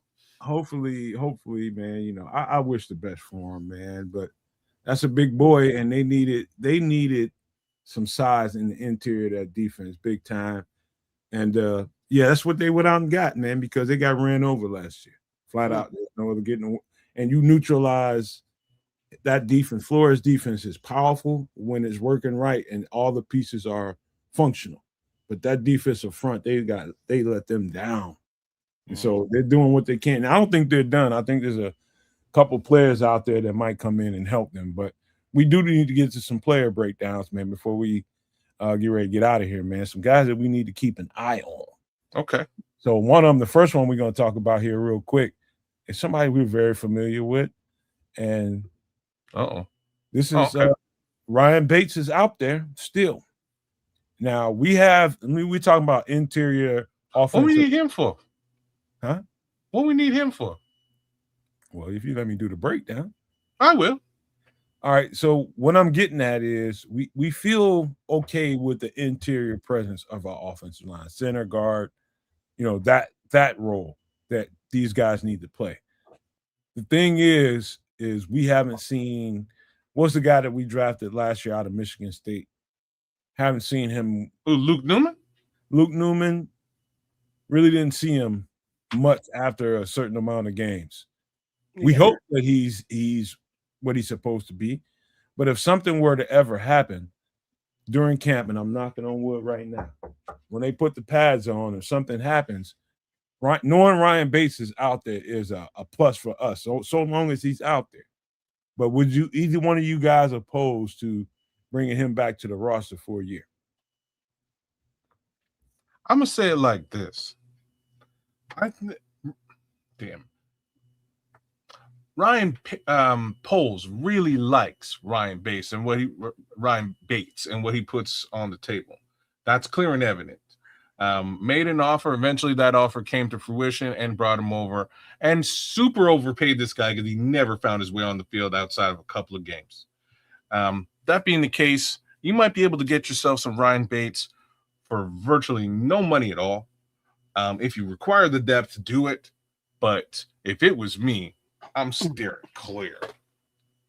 If looking at just the interior, Logan Jones, Garrett Bradbury, Jaron Kump, Jonah Jackson, Joe Tooney, then Luke Newman, Jordan McFadden, Amagaji, Hergel, and then White, what is he? The White Polar Bear, Caden Barnett, White Rhino. You don't know what he's going to be like. Vanilla Gorilla. Vanilla Gorilla. There, I know it was something Caucasian. You don't know but we don't know what none of those are going to be. But they're all under the archetype of what Roush and Ben Johnson want, and so they're going with that physical specimen. That not physical specimen, but that type. Yeah. Is Bates that type? We know Bates was a Poles guy. And, Floof's regime guy, but under this regime, is he even a fit? And I think they want to go more with the youth movement as opposed to like going backwards for like a 1-year deal with injury risk guy. I think the chat is unanimous on this one. Like, why is he on our screen? I'm gonna fill in. I'm gonna give it a little bit more color, and I'm gonna give it a little bit more. I'm gonna widen this out a little bit. Number one, you have one thing going for Ryan Bates. Other than he's still young, still very young player. He's got system. He has a system, and knowing the system gives him more of a leg up than pretty much any other offensive lineman out there on the market right now. It's going to give, I'm talking about interior offensive linemen, if say they needed help. Ryan Bates is going to be the first. If he's still out there, if they need help on the interior for whatever reason, he is going to get that call, whether y'all like it or not. Why? It's because you won't have to do they'll be in the middle of camp. And the last thing you want to do is spend time getting your free agent up to speed, right? So he comes right in, knows the system. Even though you don't plan to use him on a regular basis, at least you know you can function. And if something happens, you need to stick him in there. You have that going for him. So I think Crimson's asking the realest question of them all. Do we need him right now? And will he make the 53 in your opinion? That's not what we're talking about. I know, but the second part of that question is, will he make the 53? What I'm getting at is at some point, either during or after camp. And so anything can happen during the camp. And once we get to settling the 53, there's going to be guys that get cut. And you might have to acquire some other guys. I'm talking about that. Okay. I'm not talking about just acquiring them right now because we need Ryan Bates. No, we'd have him if we need So you're saying if shit hits the fan, yes, and somebody, knock on wood, gets injured, potentially you're scrambling a little bit for that depth, and Ryan Bates would be a viable depth piece in that capacity. Yes. Okay. All right. That's all I'm saying. Okay. And if that is all you're saying, I can give you a thumbs up and in semi-agreement, because you're right. It would be kind of an easy piece to slide into your roster, and training and things along those lines are a little bit less required because he is familiar with the system. But outside of that, I think everybody's right there with me too, because I'm like, but yeah, if somebody gets hurt and you need a guy, he's a guy. Yeah, man, it's not about whether we need him right now or not. We don't need him right now. But if it gets to a point at some point, he's a quick. Hey, we know what Ryan can do. Let's bring him in here and let's keep this thing going. We ain't got time to be, bringing everybody up. We got a guy we know that knows what he's doing. Bring him on in. That kind of thing. So we're not talking about now. We're talking about some point during camp or after camp. Cloud Chasers Radio is still thumbs down. I gotta laugh at this. People gonna feel how they're gonna feel about that. he wants nothing to do with it. That's all right, Cloud Chasers. Like I say, I'm kind of with you. Levante is asking, does he want to come back? Levante, we paid him good, so if he's got problems with it, I don't know what to tell you. We bought a Hyundai with Porsche money right here, and I would be very surprised the Hyundai don't want to come back home. Last thing I will say about Ryan Bates is I was extremely impressed with last year was the year that the first year I seen him totally healthy and play, and was during the preseason. I think they slid him in there during the regular season a time or two or three, but he got some run in the preseason where he was really good, and then they had to put him out there at some point during the season, and he looked good as well. No, man, he looked great the first year.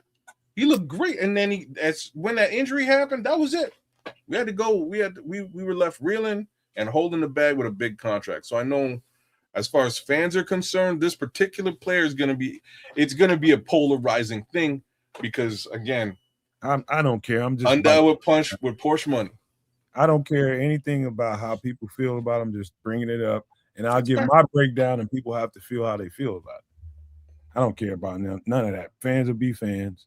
Yeah, but that's one guy. That's the guy that's out there for now. Who knows how long he's going to be out there? But there's other guys to talk about, and we need help at multiple positions. Maybe. Yes, we do. Maybe we do. We'll find out. Let's just work from the bottom and come on up. Okay. This is Danico Autry, 35 years old. I know, Trips. He's in the old bowl and shit. I know what you're going to say. 6'5", 285 pounds, listed on any team probably as an edge rusher. But this guy at 35 years old, let me just say this right off the top.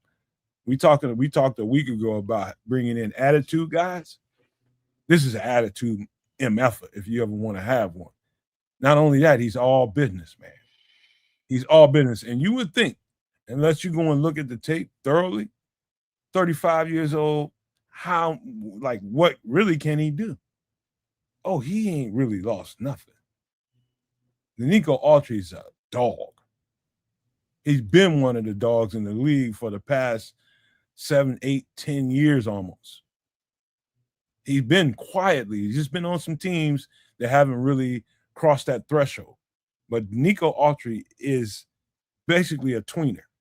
So he's between an edge rusher and a defensive tackle. And to be honest with you, when you're watching him play, he doesn't really give you the better edge rusher reps. He gives it to you better from the inside. And so fit. Everybody we're going to talk about tonight is a fit. I promise you that ahead of time. This guy is definitely a better inside interior tackle than he is an edge rusher. He can get on you from the edge, but he's definitely at this point in his career going to give you better defensive tackle reps, but is an animal. I love Denico Autry. And we need some attitude guys. The more the merrier, in my opinion. Just go watch the tape, but he's out there. He's out there. This guy is, I'm telling you, one of the more hasn't been heralded a whole lot, but one of the better defensive linemen in the league for the past 5-6 years. Okay. This is an interesting one, actually. I'm going to start this conversation with some statistical shit here, so bear with me. 2023 Tennessee Titans, 12 sacks, 50 total tackles. That was 2 years ago. 768 snaps, 14 out of 17 games played.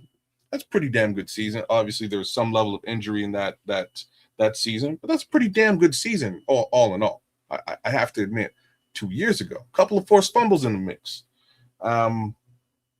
Then you get into the Houston Texans version of Denico Autry.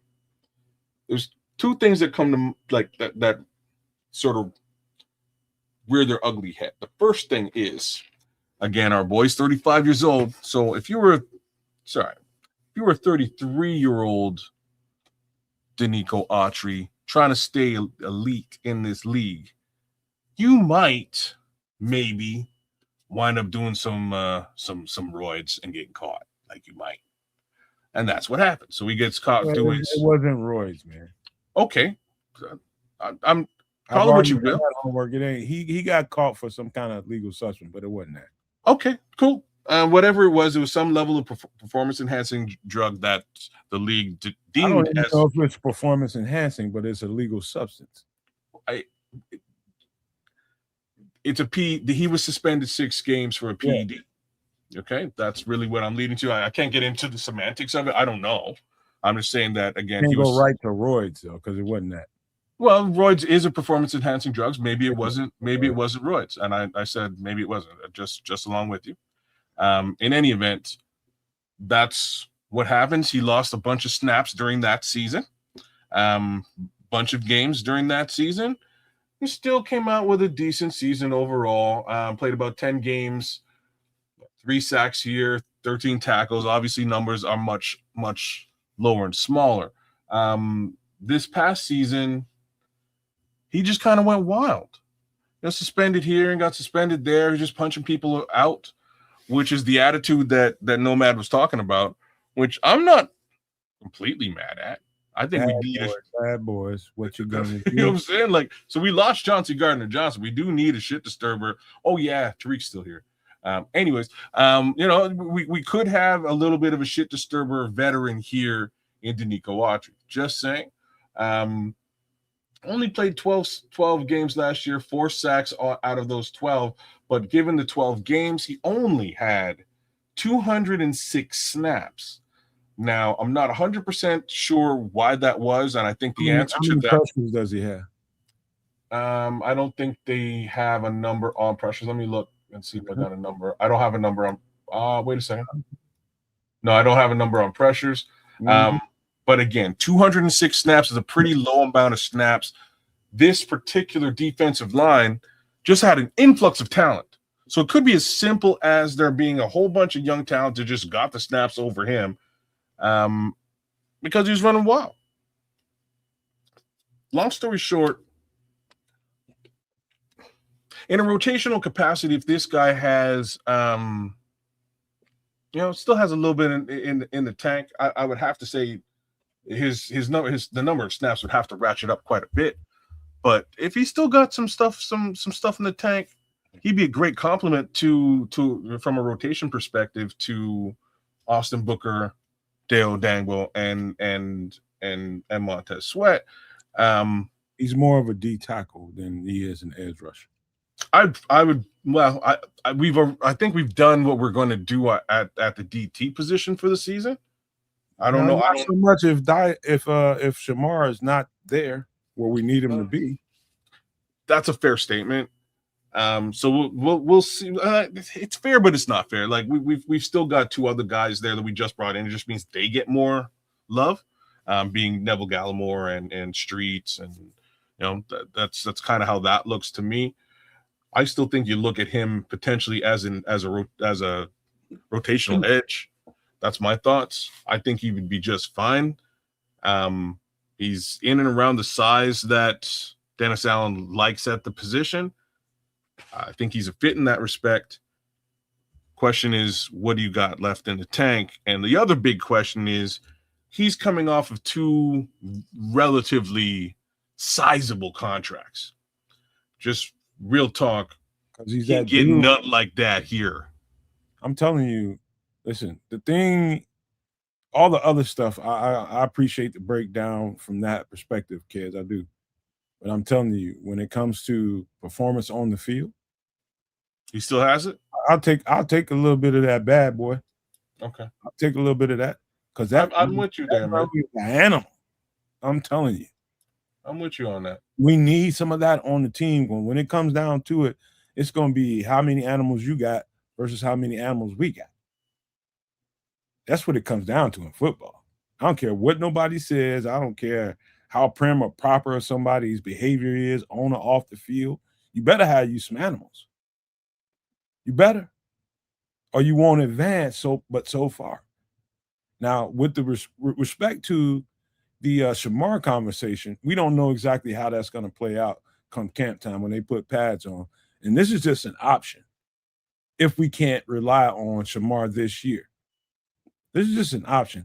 And we're talking more D tackle than we're talking about edge rusher. That's it.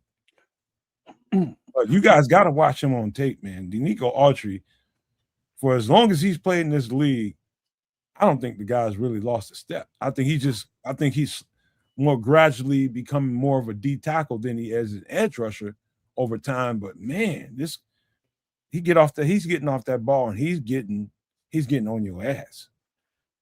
And he fits in a way that because he's playing under the coach D'Amico Ryans in Houston in that 4-3 that they run, the same thing we do here.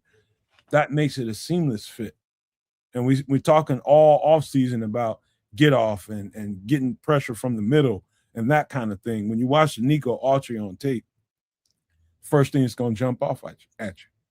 How he gets off the ball, the quickness, the power, and the impact he does from the inside, and he dents that pocket right the F away.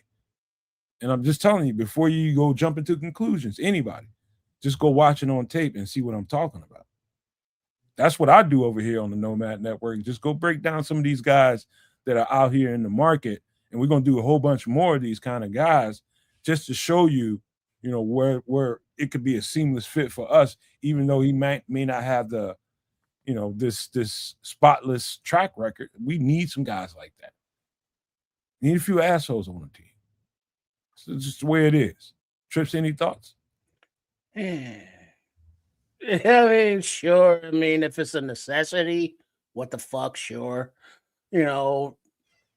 But it's not something, at his veteran status.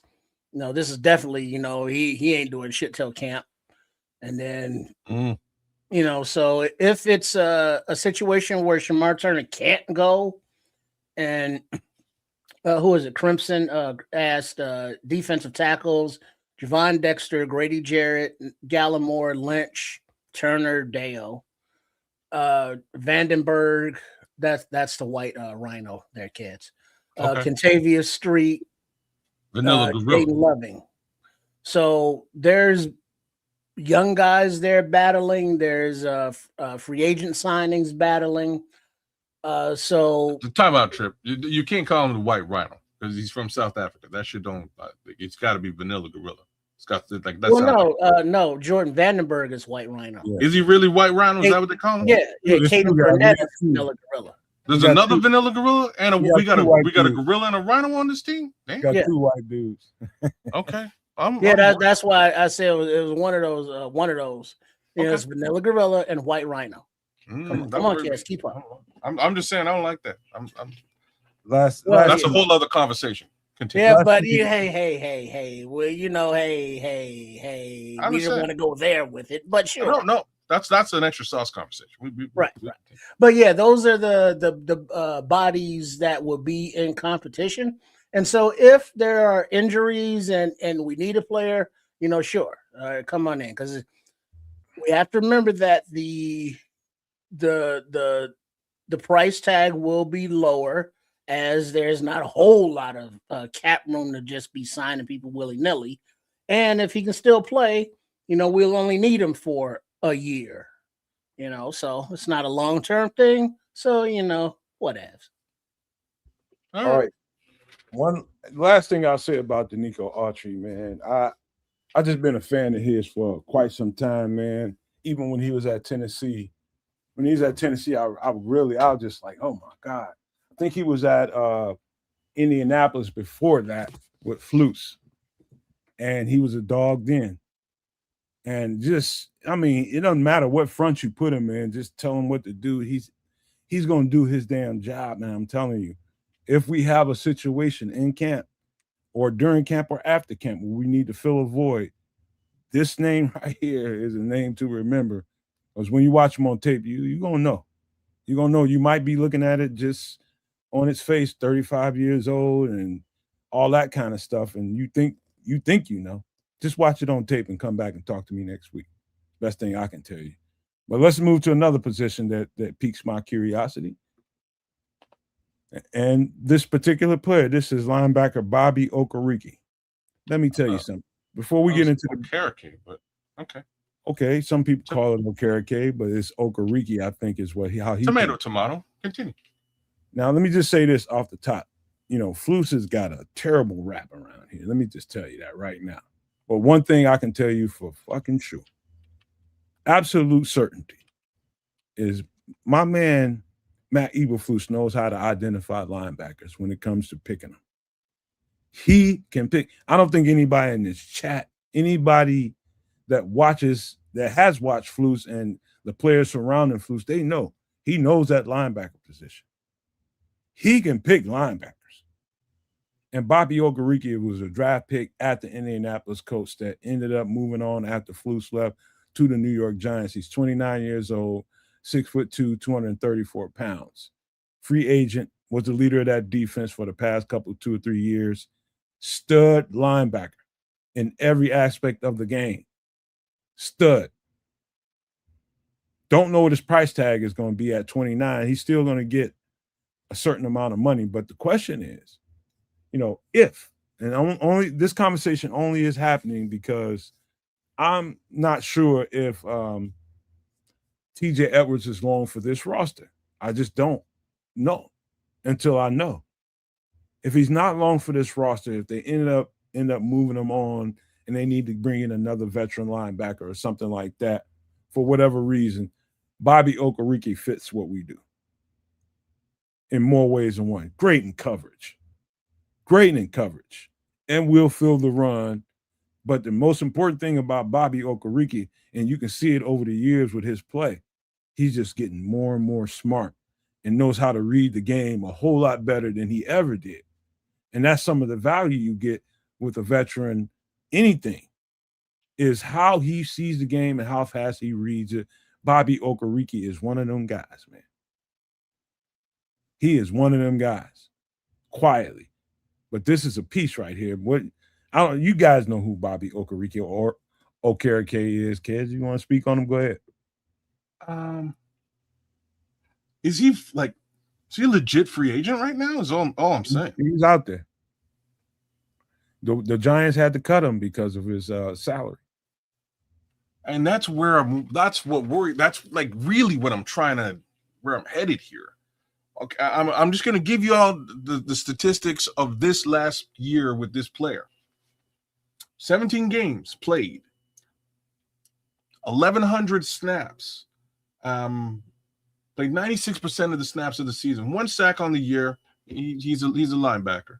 143 total tackles, 78 solo, 65 assisted, 2 interceptions. Like that, like this Bobby's good, man. You know what I mean? Like, no two ways about this. Bobby's a real good player. The problem is Bobby commanded somewhere in and around a $40 million 4-year contract, and this is why he would be, on the bubble. This is similar to, but maybe half the cost of Jermaine Edmonds, or probably around the same price tag as TJ Edwards that we just signed. I don't know. I don't know. I don't think the Bears have this kind of money floating around for a linebacker. Right? Like, if we were past the TJ Edwards situation and didn't have money tied up into him, yeah. But I don't know I just don't know that they would go and do something like this. This is a good, like, he had a real good season. He's had a couple of good seasons with the Giants since they signed him to big money. All that being said, I don't think the Bears can afford him. Now, this is the thing about a linebacker going into his now 3rd contract now. First contract, rookie contract with the Colts. Second contract with the New York Giants. This is one of those times when you can kind of use linebacker age against you, which is what hurts the linebacker market. The guy can still obviously play. Obviously. Go ahead. I wouldn't call him old, though. He's 29. Well, 29, yeah. He's not getting a 3-4 year deal. I think that's about what he would get. Think? Yeah. Well, like, if he's at exactly that age where a 4-year deal would work. Probably why he's still a free agent. Yeah, because first of all, I think he's a good player. I don't know if he's a need right now in case of injury, sure. But, like Keds was saying, the contract situation or the amount of and the length, I don't know that they really want to, bring in a 29-year-old for, 2-4 years. Whereas like the previous guy, a 1-year deal, sure, maybe. But I don't think Bobby Okereke is in a position to, need to take a 1-year deal or want to take a 1-year He's deal. not taking a prove it deal. You're damn straight, Trent. I think that's exactly what he's going to do. No chance. Why prove what? He's going into his 3rd contract. That's how the shit works sometimes. Okay, you want me to prove that 29 ain't old? I'm gonna prove it to you in 1 year and put some stipulations in. Man, I don't think he's doing. What do you think the market is for him right now? You think he's gonna get a 3-4 year? They'd have got that right out of free agency, man. He's at that 1 year prove it to me deal. So I don't, like I said, I don't think he's there. I don't think he is physically in watching his game. No, he needs to get paid, but I don't think that's what's going to happen. So look, so Indianapolis final year, 17 games played, 149 tackles. Like that's damn good, man. I don't give a shit what anybody says. A couple of forced fumbles in the mix. From a Giants perspective, 3 sacks, 2 sacks, a single sack, over almost 3,000 snaps played, over 400 tackles. Like he's played pretty damn good football over the course of the last few years. I don't think he has to prove anything to anybody other than, what kind of a deal can I get given, like, maybe it's not 4 years, maybe it's 2 years at, 12 mil a piece. Like this is a good linebacker in the NFL. The problem is linebackers are kind of a dime a dozen. There's a lot of linebackers out there, and just as many in every year's draft. So I would say the problem that he really has is just keeping up with the Joneses and recurring youth year on year on year on year. So what do you do when you have to replace somebody with the presence of a TJ? Draft? No. Oh, the Bears? When you replace the presence of a TJ. That's a really good question, and I'm gonna do something here. So and we don't know what Hippolyte is. This is where I'm going, Doug. So here's the Bears linebacker core. So TJ Edwards, Devin Bush, Ruben Hippolyte, Keyshawn Elliott, Jack Sanborn, John Radigan. Well, let's stop right there. Let's just stop right there. That's where Jack Sanborn came into this picture, because we don't know what's going to happen with TJ. You're damn right, and we don't know what's going to happen with Ruben Hippolyte. That's why you're damn right. But he came back at a price. Who, Jack? For us. It wasn't at a big price, right? Like Jack. That's what I'm trying to say. This is going to be a little more rich. But that and that's where the problem lies, right? Like we got Jack in a situation where he went to Dallas with Flus. Flus got booted out of Dallas, and unfortunately, the new guy had no use for him. So we're not paying big money for Jack. Well, Jack is a 1 year, $1.5 million. You know what I'm saying? We're not. Bobby is a much better player than Jack Sanborn. There's no comparison. Okereke is definitely better and proven. Sanborn's younger, but Okereke has more time on task in the league, and that's why I don't think he has to prove anything to anybody. No, he doesn't. He's just in competition because of the aforementioned linebacker market with the Utes as well as the veterans, and he's just taking his time, right now to see who has money to pay him and the need. I think that's where it is. Like whoever goes through training camp and recognizes, damn, like I need a linebacker. Call number one if you have the funds is Bobby Okereke. If you have available cap room for a Bobby Okereke, you go you make the phone call and you go get a top-notch guy. Kids, I just want to reassure everybody that's looking at the show, thank you for being here and tuning into the Nomad Network every week. Make sure you subscribe and give a like and share the content on Sports Chicago Style and on Kids of Canuck. Make sure you check out all these channels, man. Make sure you give all of us some love. But just let me make sure everybody understands. We're just talking about the 5 W's here. Who, what, when, why, and where. That's it. And how. How? That's one W. You gotta add it's you gotta add the H. There is a W at the end. There's a W at the end. So we're just talking about the possibilities out there and some of these players that will fit and the reasons why we might have to go out and get some of these guys. We may not ever need Bobby Okereke. But if we ever to have to venture into that territory, why not know what the guy brings to the table? And we're here in the dark off season when we got 6 weeks to talk about a whole bunch of nothing. Let's talk about some of the players available in free agency still, and let you know that we ain't talking about empty calories here on the free agent market. Just because the names that you want to talk about are all gone, don't think there's empty calories. We're gonna keep going. There's a couple more to talk about here, but Bobby Okereke is absolutely a piece that fits. And if something were to happen and TJ ended up on another team, this is definitely something that we probably would need to look at. You mean if they trade TJ? If they release TJ, trade and whatever they did with TJ. If TJ's no longer here, we probably need another vet in that motherfucker. I'm wondering if they could release him. Let me look at that. That's an interesting What up, Jay? case. What up, Jay? That's an interesting case. I'm going to take a bit of a closer look at that. But what up, Shad? This move here, I think we're a year out of this particular situation. Yeah, I just don't see us paying.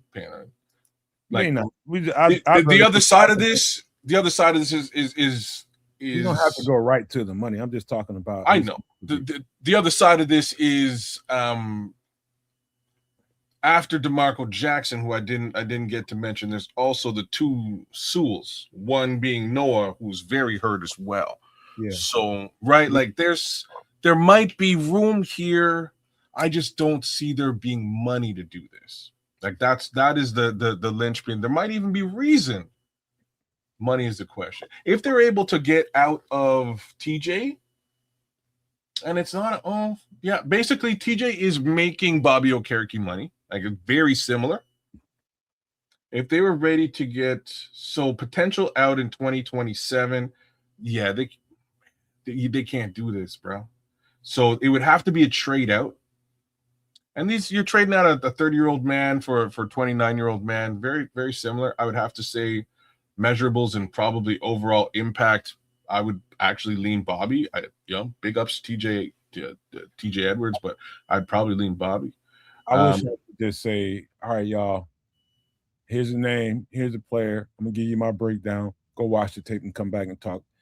All this stuff about money, I don't care about. It's what the Bears will have to do if they have to go down this road. Yeah, I know that's not where your brain is, but I know what he costs. My simple science here is just that, like, can they do it? How? Right? Like that's Ryan. I mean, if you're putting up Bobby, I just went through his stats as well. Feel free to watch the tape, like No Man is saying. He's dope. He's good. I'm well aware. I just don't see them. Yeah, I just don't see how they could do this. They'd really have to move things around, including TJ potentially. If they moved off of TJ, which would leave them with potentially a $10 million cap hit, they could afford Bobby Okereke. But it would have to be in a situation where they traded him to somebody who's willing to eat the cap hit. Well, last thing I would say about Bobby Okereke and the linebacker room, because there's so much communication that has to happen, and he's a leader. He's an absolute leader. And he's a middle linebacker. You see that C on his chest, huh? Yes. And so I think I'm not going to put down the fans and call them. I'm not going to do that. But I would just reemphasize that I don't think people understand quite fully how important that middle of the defense is with the linebacker position. You got to have the right people there. Well, so when you got a piece like, when you got a piece like TJ, if he comes up missing trips, you got a problem. Sorry. Jay in the chat there said, other than that one tackle on Malik Willis, I'm good on TJ. TJ has been toasted on, routes trying to cover running backs and tight ends. Would Bobby Okereke be an upgrade over TJ, just flat out? Oh, yeah. In this defense, for sure. He's just strong. He's just faster. He's just flat out faster. Other than that, they're equals. But this is a much faster football player. And longer. I have everything he said. Yeah. Hey, Smitty, y'all pardon me, man. I'm just trying to, I break down football the way I break it down. I know how much he costs, and it is important. The money is important. I'm just into the X's and O's more than I am the money. That's all. Yeah, that'll always be the dynamic here, and it's cool. But I got you on that respect, Smitty, man. I got you because if you're gonna show me a player. Hopefully, I'm familiar with the player. If not, I'll go check him out. In this case, I am. But I'm interested. Can they bring this player onto the team? How? And I'm gonna go see if it's actually possible. And like there is an angle of possibility. No man's right. This guy's a heck of a lot faster than TJ. They're about a year different in age, but Bobby's got a fair amount more length. The thing about TJ, man, TJ, and we're only going to see what we see this coming season.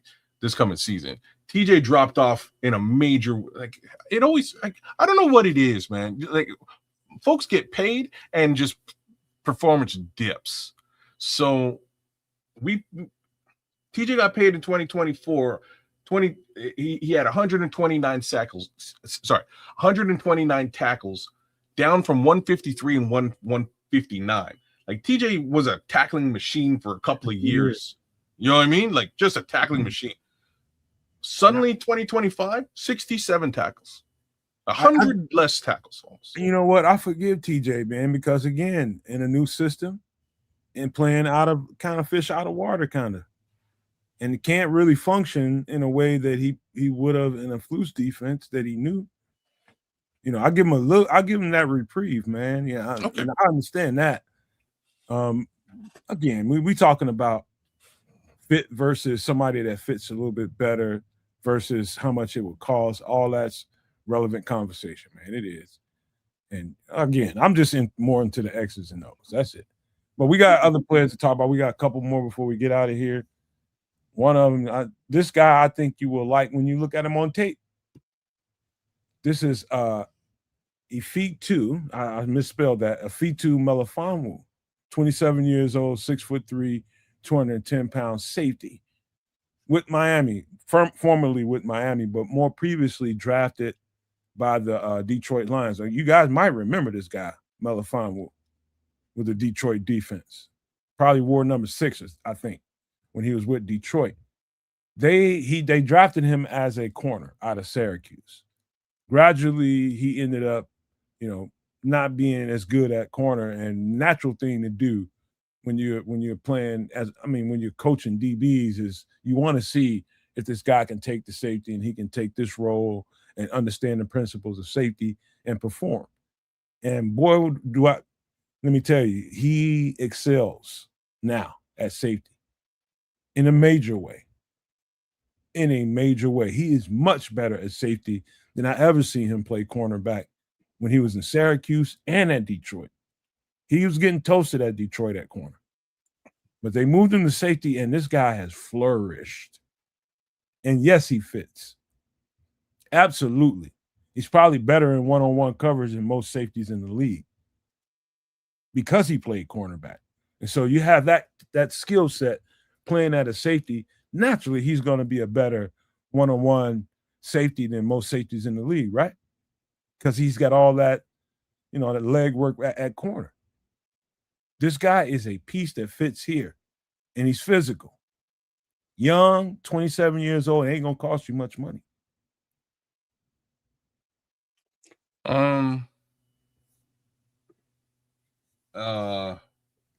Wait, before you go, think about it, kids. I just want to, real quick, the safety room includes Kobe Bryant, thank you, Dylan Thieneman, Javarius Owens, Elijah Hicks, Anthony Johnson Jr., and Skylar Thomas. Go ahead, kids.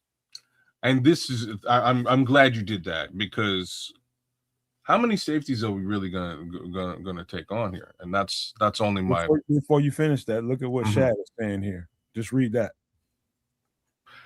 Melifonwu has a range that would make him an animal in nickel and dime for DA. Okay. Exactly. If we're looking at, so you would put. He just said it all in a nutshell right there, kids. And that's cool.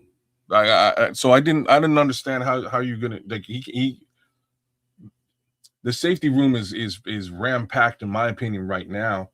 But in nickel capacity, have you seen him in nickel capacity at all? In Detroit a few times. Okay. So he has the versatility of a corner, a nickel, and a safety. Mm-hmm. He's a big kid, man. At 6'3", 210. Yo, that's like a great that's a great physical makeup. He's like tall and skinny. And that'd be a bit of a size, length, weight, everything you want. And he's a free athlete too. That would be a problem in the center of the field, in my opinion. So you potentially put him in the nickel position. That's not crazy. He's probably, out of all the guys we talked about, probably more of an upgrade right now, right here, right now, than any player we've talked about so far. Period. In a nutshell, with a hurt or regularly hurt Kyler Gordon, I think this is a conversation actually worth having. I didn't understand. I you know what I mean? A minute ago, I was like, you can't fit him at safety. Like we got 7 players at safety now. Like they got to chop some of them out, and we'll see who falls out. But adding another guy in there is pretty nuts. So if we look at corners, 1, 2, 3, 4, 5, 6, 7, 8. Ooh. He's so versatile. 9, 10. Oh, he's so versatile. Having all that cornerback experience, he seamlessly goes in there and plays some nickel. Just like Shad says. Without question, he's a good fit to supplement that role. Well, just right there, the positional versatility makes him more valuable because of the different roles he can play. And just looking at the safety room, you got the free agent, who just got that big gaudy ass Super Bowl ring, Kobe Bryant, with the Seahawks, and the rookie Thieneman. But behind them, you got the young UDFA Elijah Hicks that they brought back in, and Javarius Owens, and then the UDFA Skylar Thomas and free agent Anthony Johnson. So those last four, Owens, Hicks, Johnson, and Thomas, they are not as versatile and don't have as much as experience as Melifonwu. So if they could afford him, he would be, a definite. They can afford him. Upgrade, as far as like the second line of safeties, insurance, if Kyler Gordon can't go, and just deployed however Dennis Johnson wants to do the defense because of his versatility. So he's affordable, he's on the younger side still, he's physical, and he has versatility. I'm with it. He's also has Dennis Allen has some experience with it. Not Dennis Allen, but Ben Johnson from his time in Detroit. Well, he knows the player. So he looks like out there, and he's seen that guy transition from corner to safety. He watched it. This is an interesting player. So in 2024, 89 snaps, three games played. In 2025, 16 games played, 547 snaps. So he really got out there and played some football. He went from there to safety. Yeah, and we kind of see him actually performing relatively well here on the year. Contractually, he signed a 2-year, $3 million contract. Like, this is the type of money that I can almost guarantee the Bears have floating around and could afford to spend on this particular player. I'm going to say these things. Feel free to, check me on them later. But if Kyler Gordon is hurt all the way throughout training camp and they have to sort of consider to do something at the position in the interim, I don't know if this would be I would not consider this a bad move. This is definitely a move that the Bears could afford. The question is, how well will this gentleman play at the nickel spot?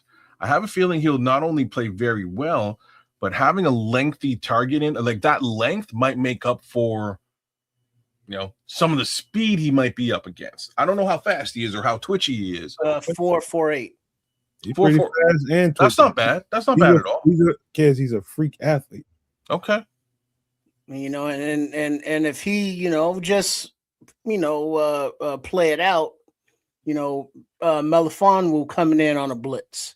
Okay. 6'3" size coming in there, falling back in coverage. So yeah, it's I wouldn't say a position of need, but it might be though. It is an upgrade. So sure. Yeah, it might be, again, just dependent on what the plans are if Kyler's hurt. Like, Kyler's so important to this defensive makeup. I really can't stress how important he is. He is he's the anti-Amon-Ra St. Brown. He's the anti-Christian Watson. If you're sending those guys, like, he's the anti-cross, right? Like, if you're sending guys on crossers and drags, that's just pure speed. I'm gonna beat you with speed, and once I get open there, my quarterback's gonna hit me. If that's the route that's being run, Kyler Gordon will eat that up all day long. He's just that twitchy. This guy might not be as twitchy, but you're saying he's pretty damn fast. Wait. You don't think I'm saying I'm giving a hypothetical here. I'm saying maybe he's not as twitchy, but the length that he has, in addition to that speed, may make up for a lack of twitch. You hear what I'm saying now?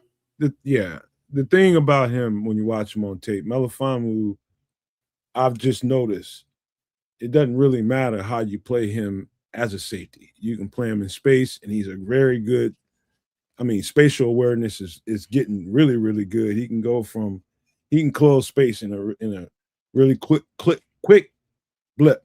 And it doesn't matter if you play him high or low. The physicality that he plays with, you're comfortable playing him down in that box. And that box translates from strong safety over to nickel corner equally. That's the box work that a corner or safety has to work with. You feel good with it.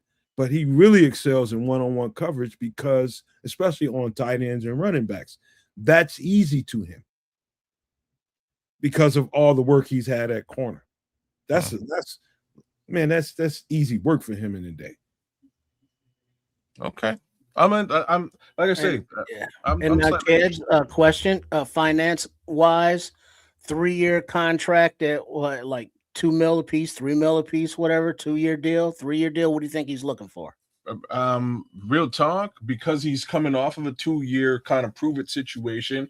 I'm also going to say he didn't prove it, because year 1 was a wash. Year 2, he finally got on the field and started to play. I don't think the theory is proven, but if somebody was to come to this guy and say, hey, look, I'm going to give you a 3, like just around the lines of what you said, I'm going to give you a 3-year, $2 million deal, I think he'd scoop it up in a heartbeat. The thing is, study long. 2 years per year. So $6 million total for 3 years. For the Bears, study long, study wrong. Just about a week or so ago, he did a workout for the champs. For Seattle? No. Mm-hmm. So they want him to be some sort of backup capacity with respect to what they've lost. That makes a lot of sense. So he's very valuable, regardless of what these these websites are telling you, man. People want this cat. It's just about it's going to be his choice, and hopefully he'll choose wisely. And man, this is a player. This is a player. The minute Detroit put him at safety, I was just like, this is going to be a lot easier for him. He's a big corner to begin with, but I think just because Detroit needed more help at safety and nickel corner, that's the role they asked him to play. And since then, he's flourished. Kez broke it down to you what his snap count looked like beforehand, and then the production afterwards. That's all safety work and nickel. Interesting. Very cool. But all right, one more player before we get out of here, man. People talk about there's no more players. This is defensive end Yetur Gross-Matos, 28 years old, 6'5", 265 pounds. Another guy I've been keeping my eyes on for the last 2 years. San Francisco got him last year. And the year before that, I believe. But, man, I'm telling you right now, what I like about Gross-Matos is I start thinking about what Dennis likes to do. He's become kind of a tweener, especially in like NASCAR package situations. He's a little above average as an edge rusher by itself. He's above average. He's better than your middle of the road edge rusher in the NFL. He can get on you.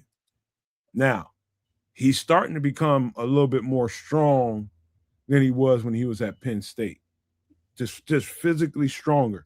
And when they line him up on the inside in NASCAR package situations, you will have an extremely fast defense, and it's formidable. That's exactly what San Francisco did with this guy. They had him in there and, spot situations and rushing the passer, and he can get pressure on you. Sometimes it don't always end up in sacks, but when they kicked him inside and lined him up, and with his strength and speed, he was really effective in those NASCAR package situations.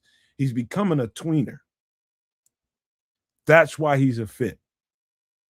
He's kind of a journeyman edge rusher. He's played, I think he got drafted by Carolina. I think he's only played with 2 teams, Carolina and San Fran. But, man, he's becoming one, man. He's becoming one of those guys, man, slowly but surely. He's at that point where he's getting ready to tick towards the peak of his career, and I like this player. You're talking about depth. This is what we want Austin Booker to be one day. I kind of feel like Austin Booker is this now, and hopefully he's a bit. No, he ain't. You don't think so? No, he ain't that strong on the inside. Hell no. Not yet. He ain't nowhere near as strong as this guy on the inside. I'd like to pull numbers up. He's just got better strength right now, and that's because he's older than Austin. Okay. A lot of injury. So don't go to shooting stuff down. Just tell me what you see on tape. Well, I'm not watching tape on this particular gentleman right now. I'm looking at, I'm actually just looking at stats and numbers and injury history and things along those lines, because I want to know, contract details. So 2 years, $18 million in San Francisco. That's middle of the range DE money. He's a young man though, which is 28 ain't that young. Anyways, middle of the road numbers for DE, which might be what he's expecting. My major worry here is in 2025, he only played 8 games, and had 158 snaps, and that's what I'm worried about. The previous year, 10 games, 330 snaps. So just not a lot of these last 3 years, not a lot of actual snaps on the ball. There's a couple things you probably should just take note of. Yeah. Depends on the week, right? You know how sometimes on the Bears you be like, why is this guy a scratch? Why is that guy a scratch? Depends on the team need that week. And even though that might look like, oh, he only played so many games, that's just calculated action by the team. Sometimes it's actual injury, but sometimes it's not. It was injury, is what we're in this case. So how do you know that? Because I'm doing the research right now, right? I'm looking at it. So from weeks 9 to 15, he was injured, and by that time he was just phased out of the defense. So what did they say? Would you see him listed with an injury? Yeah, I see him listed with a hamstring injury. That's what they got to do to keep him. They have to do that. There's going to be some guys that get scratched and they ain't got no injury whatsoever. But that's what they have to do. Maybe they bring a guy up off the practice squad. It's all kinds of shit that happens. It doesn't necessarily mean it's always an injury, is what I'm trying to say. Okay. He's not a guy that's getting $9-10 million a year if he's always hurt. Fuck that. They're not giving him that kind of money. Well, he was getting $9-10 million, and so this is where we're at. So he's getting just under $10 million a year for 2 years going. That was his contract. Signed in 2024. In 2024, he missed weeks 5 to 10. So he missed 5 games with a knee injury in 2024. In 2025, he missed weeks 9 to 15. So either you're right, I'm not saying you're wrong here. Either you're completely right and they just benched his ass and sat him down for one reason or the next. It's interesting when you bench a $10 million prospect. Well, hold on. Let me give you a little history here. Gross Matos originally suffered a hamstring injury in week 5 against the Rams, causing him to miss multiple weeks. He attempted to return to practice October 30th, but re-aggravated that injury. And then he had a nagging knee injury that required ongoing management with the team, holding him out of specific practices early in the week.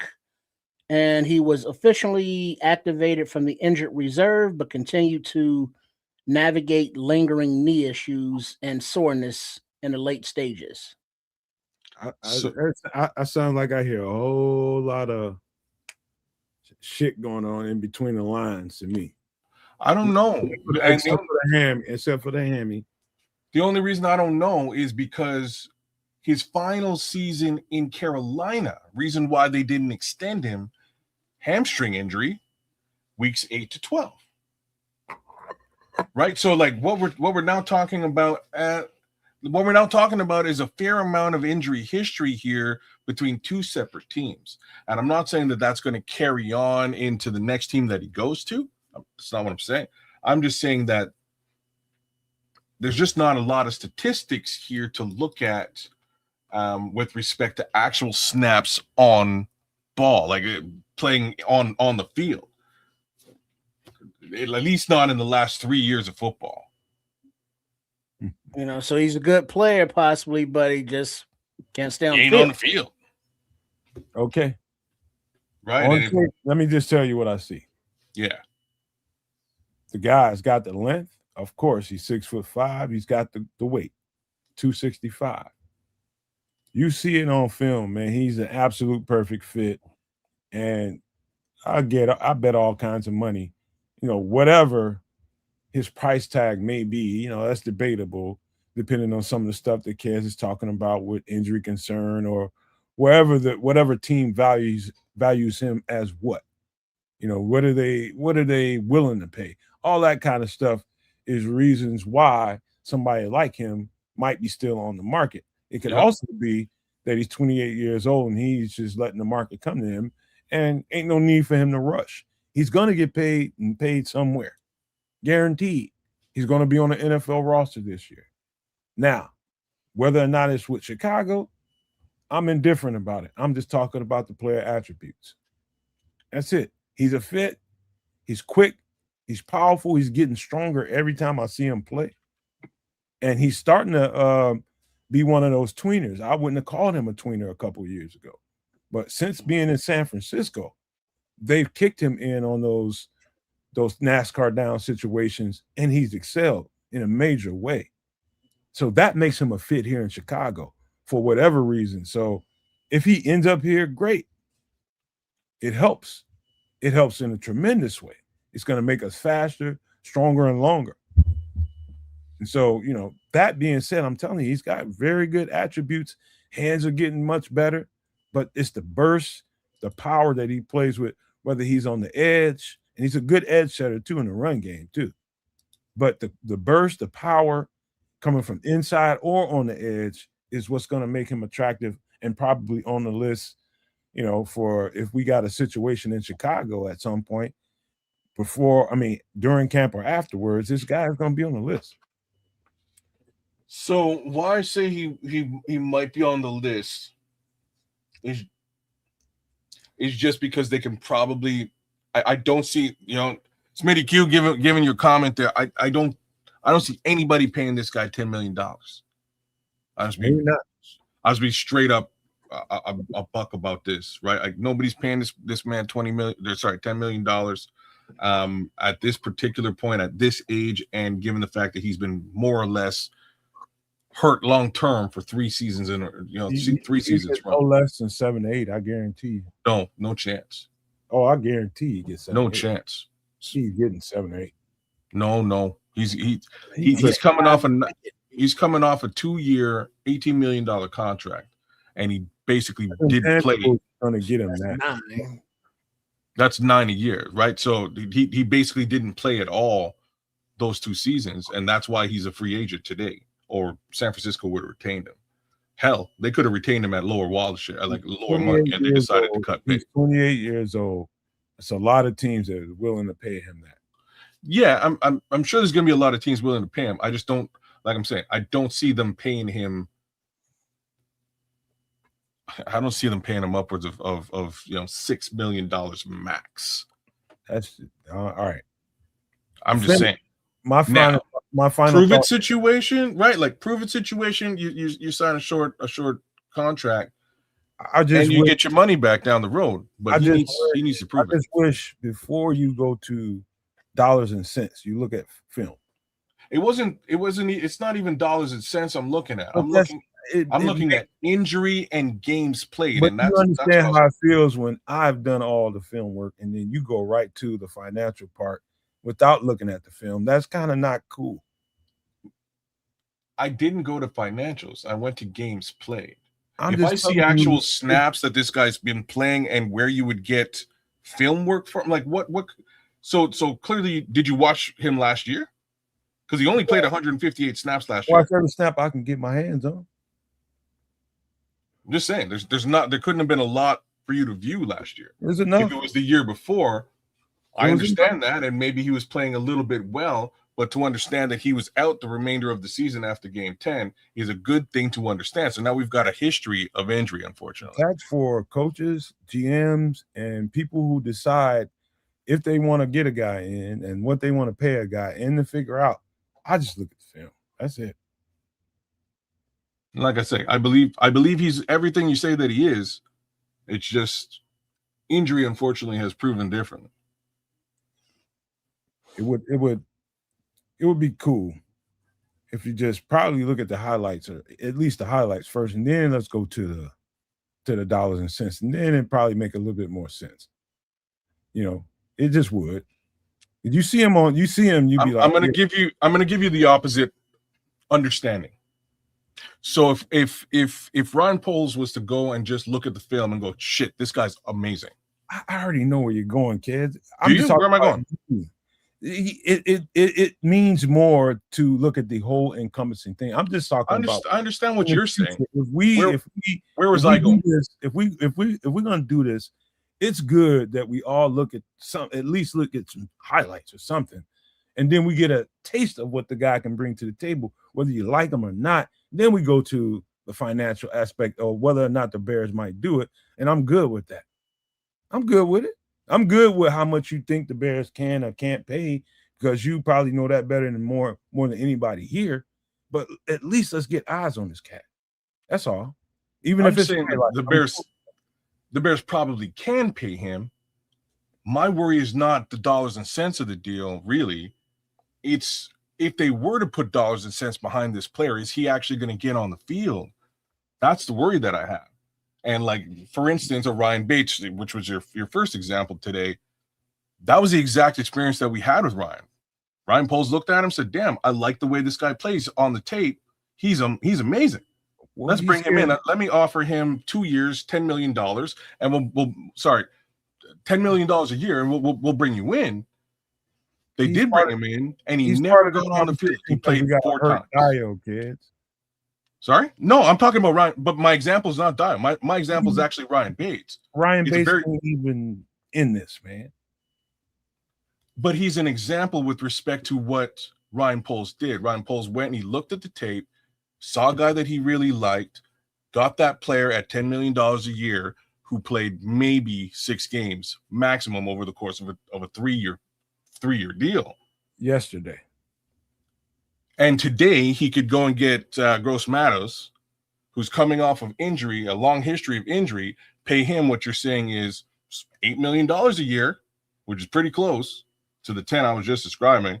And if he injures his hamstring again, we're in a bad way. Okay.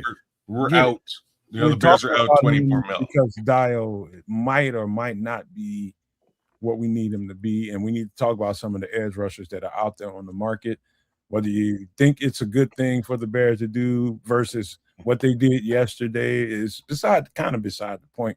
And if you want to consider that, we may as well not even talk about Larry Ogunjobi, who's out there. We're talking about guys that are out there on the market and whether or not these guys fit us.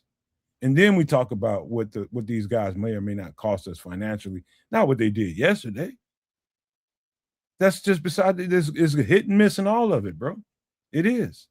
I appreciate what you're talking about, but it's all hit and miss. Any team in the NFL, that can happen to any GM anywhere. Any of them. You ain't gonna hit gold every fucking time. Fair, but if you do your homework, you might find diamonds in the rough, right? Like it's if Ryan knew. And just giving you brought up Larry Ogunjobi. If Ryan knew about his injury case scenario, he wouldn't have offered him that big money deal, right?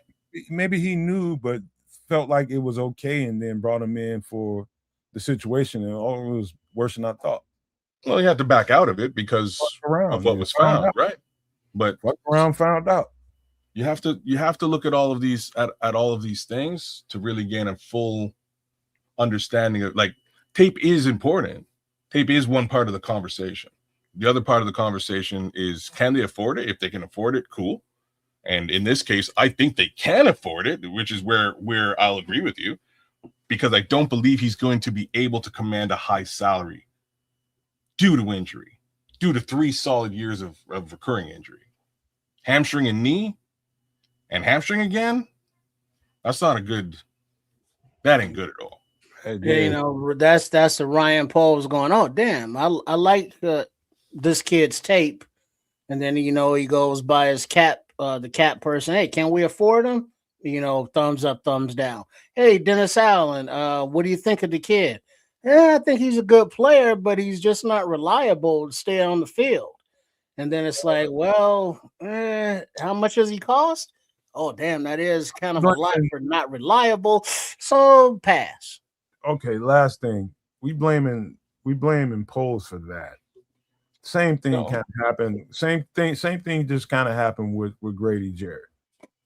Same thing kind of happened with Grady Jarrett. And guess what? That's a whole different regime in here. Can we still blame polls for all that? Really? Well, I don't know, he is the constant. And if we go a little bit deeper, he is the constant, right? So Grady Jarrett, Karan Amagaji, Larry Ogunjobi, who never made it here. There's actually a Terrell Smith. Thank you. There's actually a good list of guys that he's attempted to bring in that were either injured before or even injured in draft. Shamar Turner.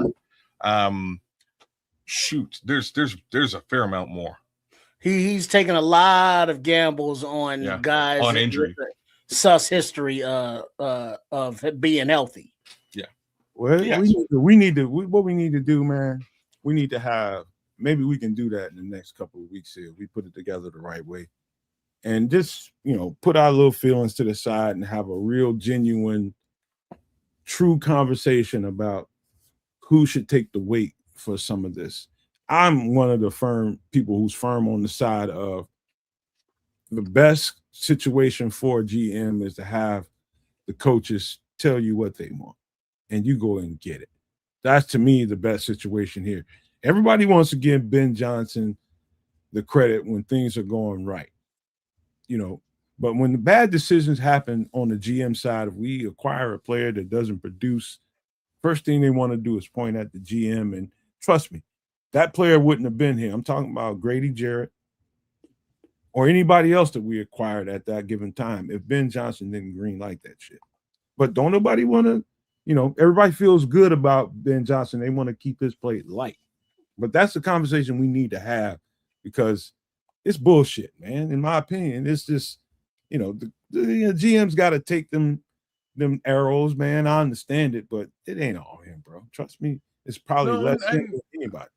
And I think you also need to understand that we know it's not all him. So if the things that just went down this draft don't work out, I think Ben will be a little bit in the crosshairs this time around. I'm just being frank. They all worked out last time. If they didn't work out this time, I think he'll be looked at with a little bit of question marks at the end of the season. With respect to that Hokie motherfucker who used to be the head coach, I'm not sure if anything was really him at all. I think he was beekeeping and I don't know what, I mean? I honestly don't know. Coming up with nicknames and beekeeping. That's my 2 cents. I don't really think that Hokie motherfucker was Kid, let me ask you this question, and simply before we wrap this up.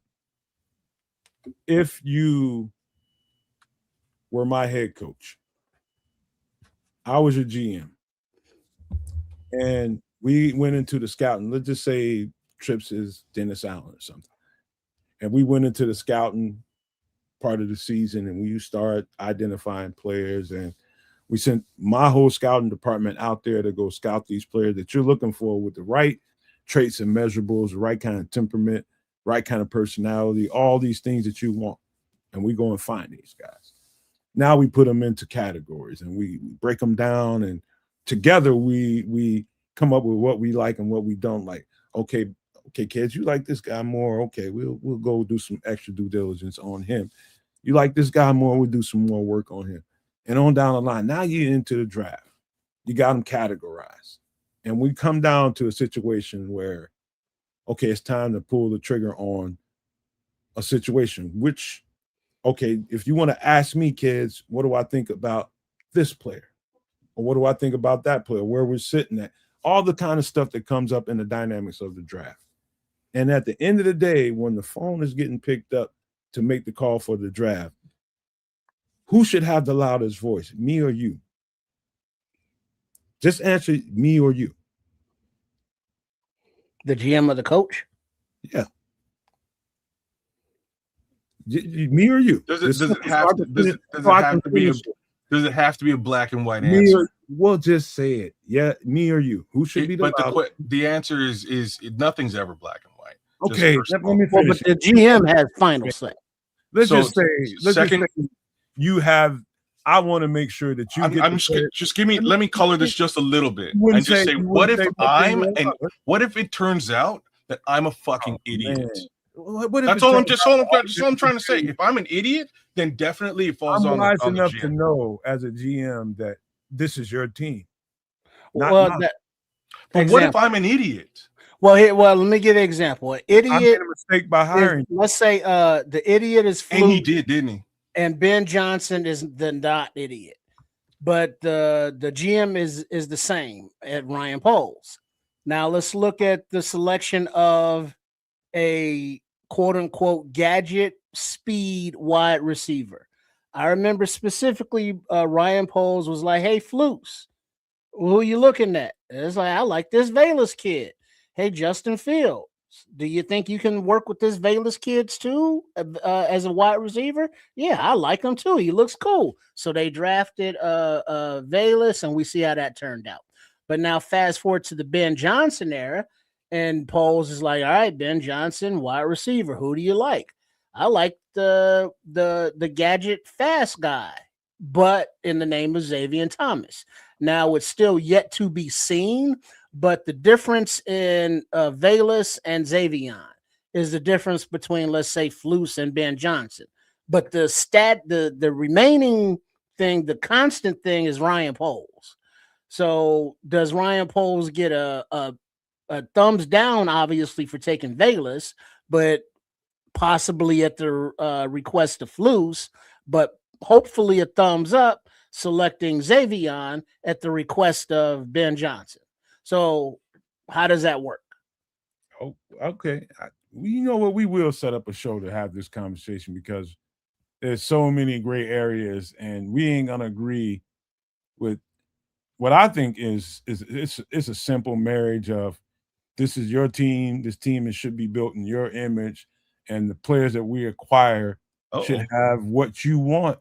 And we're gonna move around from there, but we got to close the show out because I got a show to finish, man. We already been here an hour too long, in my opinion. All right, let's get out of here.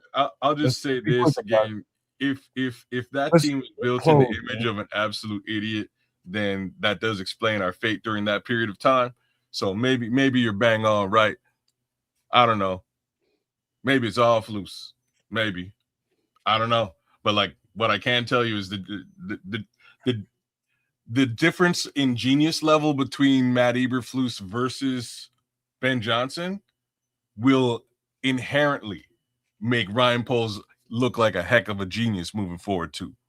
Is this your close? Is this your close? This is basically my close to your question, but my close to get out of the show. Peace, y'all. Sunday night. Thanks for coming to Nomad at Night. Catch us on Wednesday for some extra sauce. Kids out. Indeed, and shout out to everybody. And I put this out on Twitter. Congratulations to the Knicks for winning the NBA championship. Now fuck off. And look forward to seeing everybody Wednesday night for some extra sauce. Make sure you subscribe to all three of the networks. The Nomad Network, at Keds of Canuck, and at RRSCS Sports Chicago Style.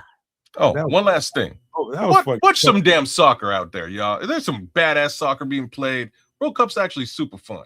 Anyways. That was cold. Trip's cold. Boy, you in a cold ass mood right now. God damn, that was cold. Could have just said congratulations and moved on. You know what I'm saying? But they're just total assholes about it. It's like, act like you've been there before. New Yorkers by nature are pretty obnoxious, but that's just New York. Yeah, exactly. just by nature, they're obnoxious, and that's not a compliment. Yeah, they are, man. But that's the personality over there on the East Coast. I mean, but the New Yorkers have they waited 53 years for that, and good on them, man. It was I've seen some crazy basketball out of that organization, but somehow, man, they was able to rally it together and get one, man. I'm actually happy for them, man, because when the Knicks are good, just like when the Bears are good, the whole league is good. You know what I mean? So it's one of those kind of franchises in another league, man. So that's just the way that works, and you enjoy that game a whole lot more when those guys are successful, because it's just the way the stuff rolls out, man. But thank you guys for being here, and again, make sure you check out everybody on Sports Chicago Style and on Kids Canuck. Make sure you like, subscribe, and share the content on all 3 channels. Of course, over here on the Nomad Network, we appreciate you guys being here. Again, man, I just want to reiterate that some of the players we're going to be talking about here in this dark period before they get back in the training camp are just opportunities that may be available for us. It's important that we know who some of these people are. If for nothing, no other reason other than that, just to know who they are. So if you guys, no maniacs are off the chain anyway. Y'all know football as well as any fan base I've ever seen. And I watch a lot of fan base content. Or I used to, but I still peek in at once in a while. But I used to watch a lot, and some of these fan bases are dumb as all shit when it comes to football, but not us, man. Over here on this channel, the No Maniacs know this ball. And I'll just challenge you all, whoever we bring up on the screen, any of those players that we've been talking about, just go do a little bit of leg work on them and just have a little something to say next week or in the comment section after the show. We will respond to all of that, man. But just do a little due diligence on it, and I would be appreciative of it, because we just want to lay out what the attributes are, if they fit, why or why not. It's good stuff to talk about right now, because I guarantee you, I just say 1 to 2 of those guys we're going to talk about in this little period, they'll end up on the Bears.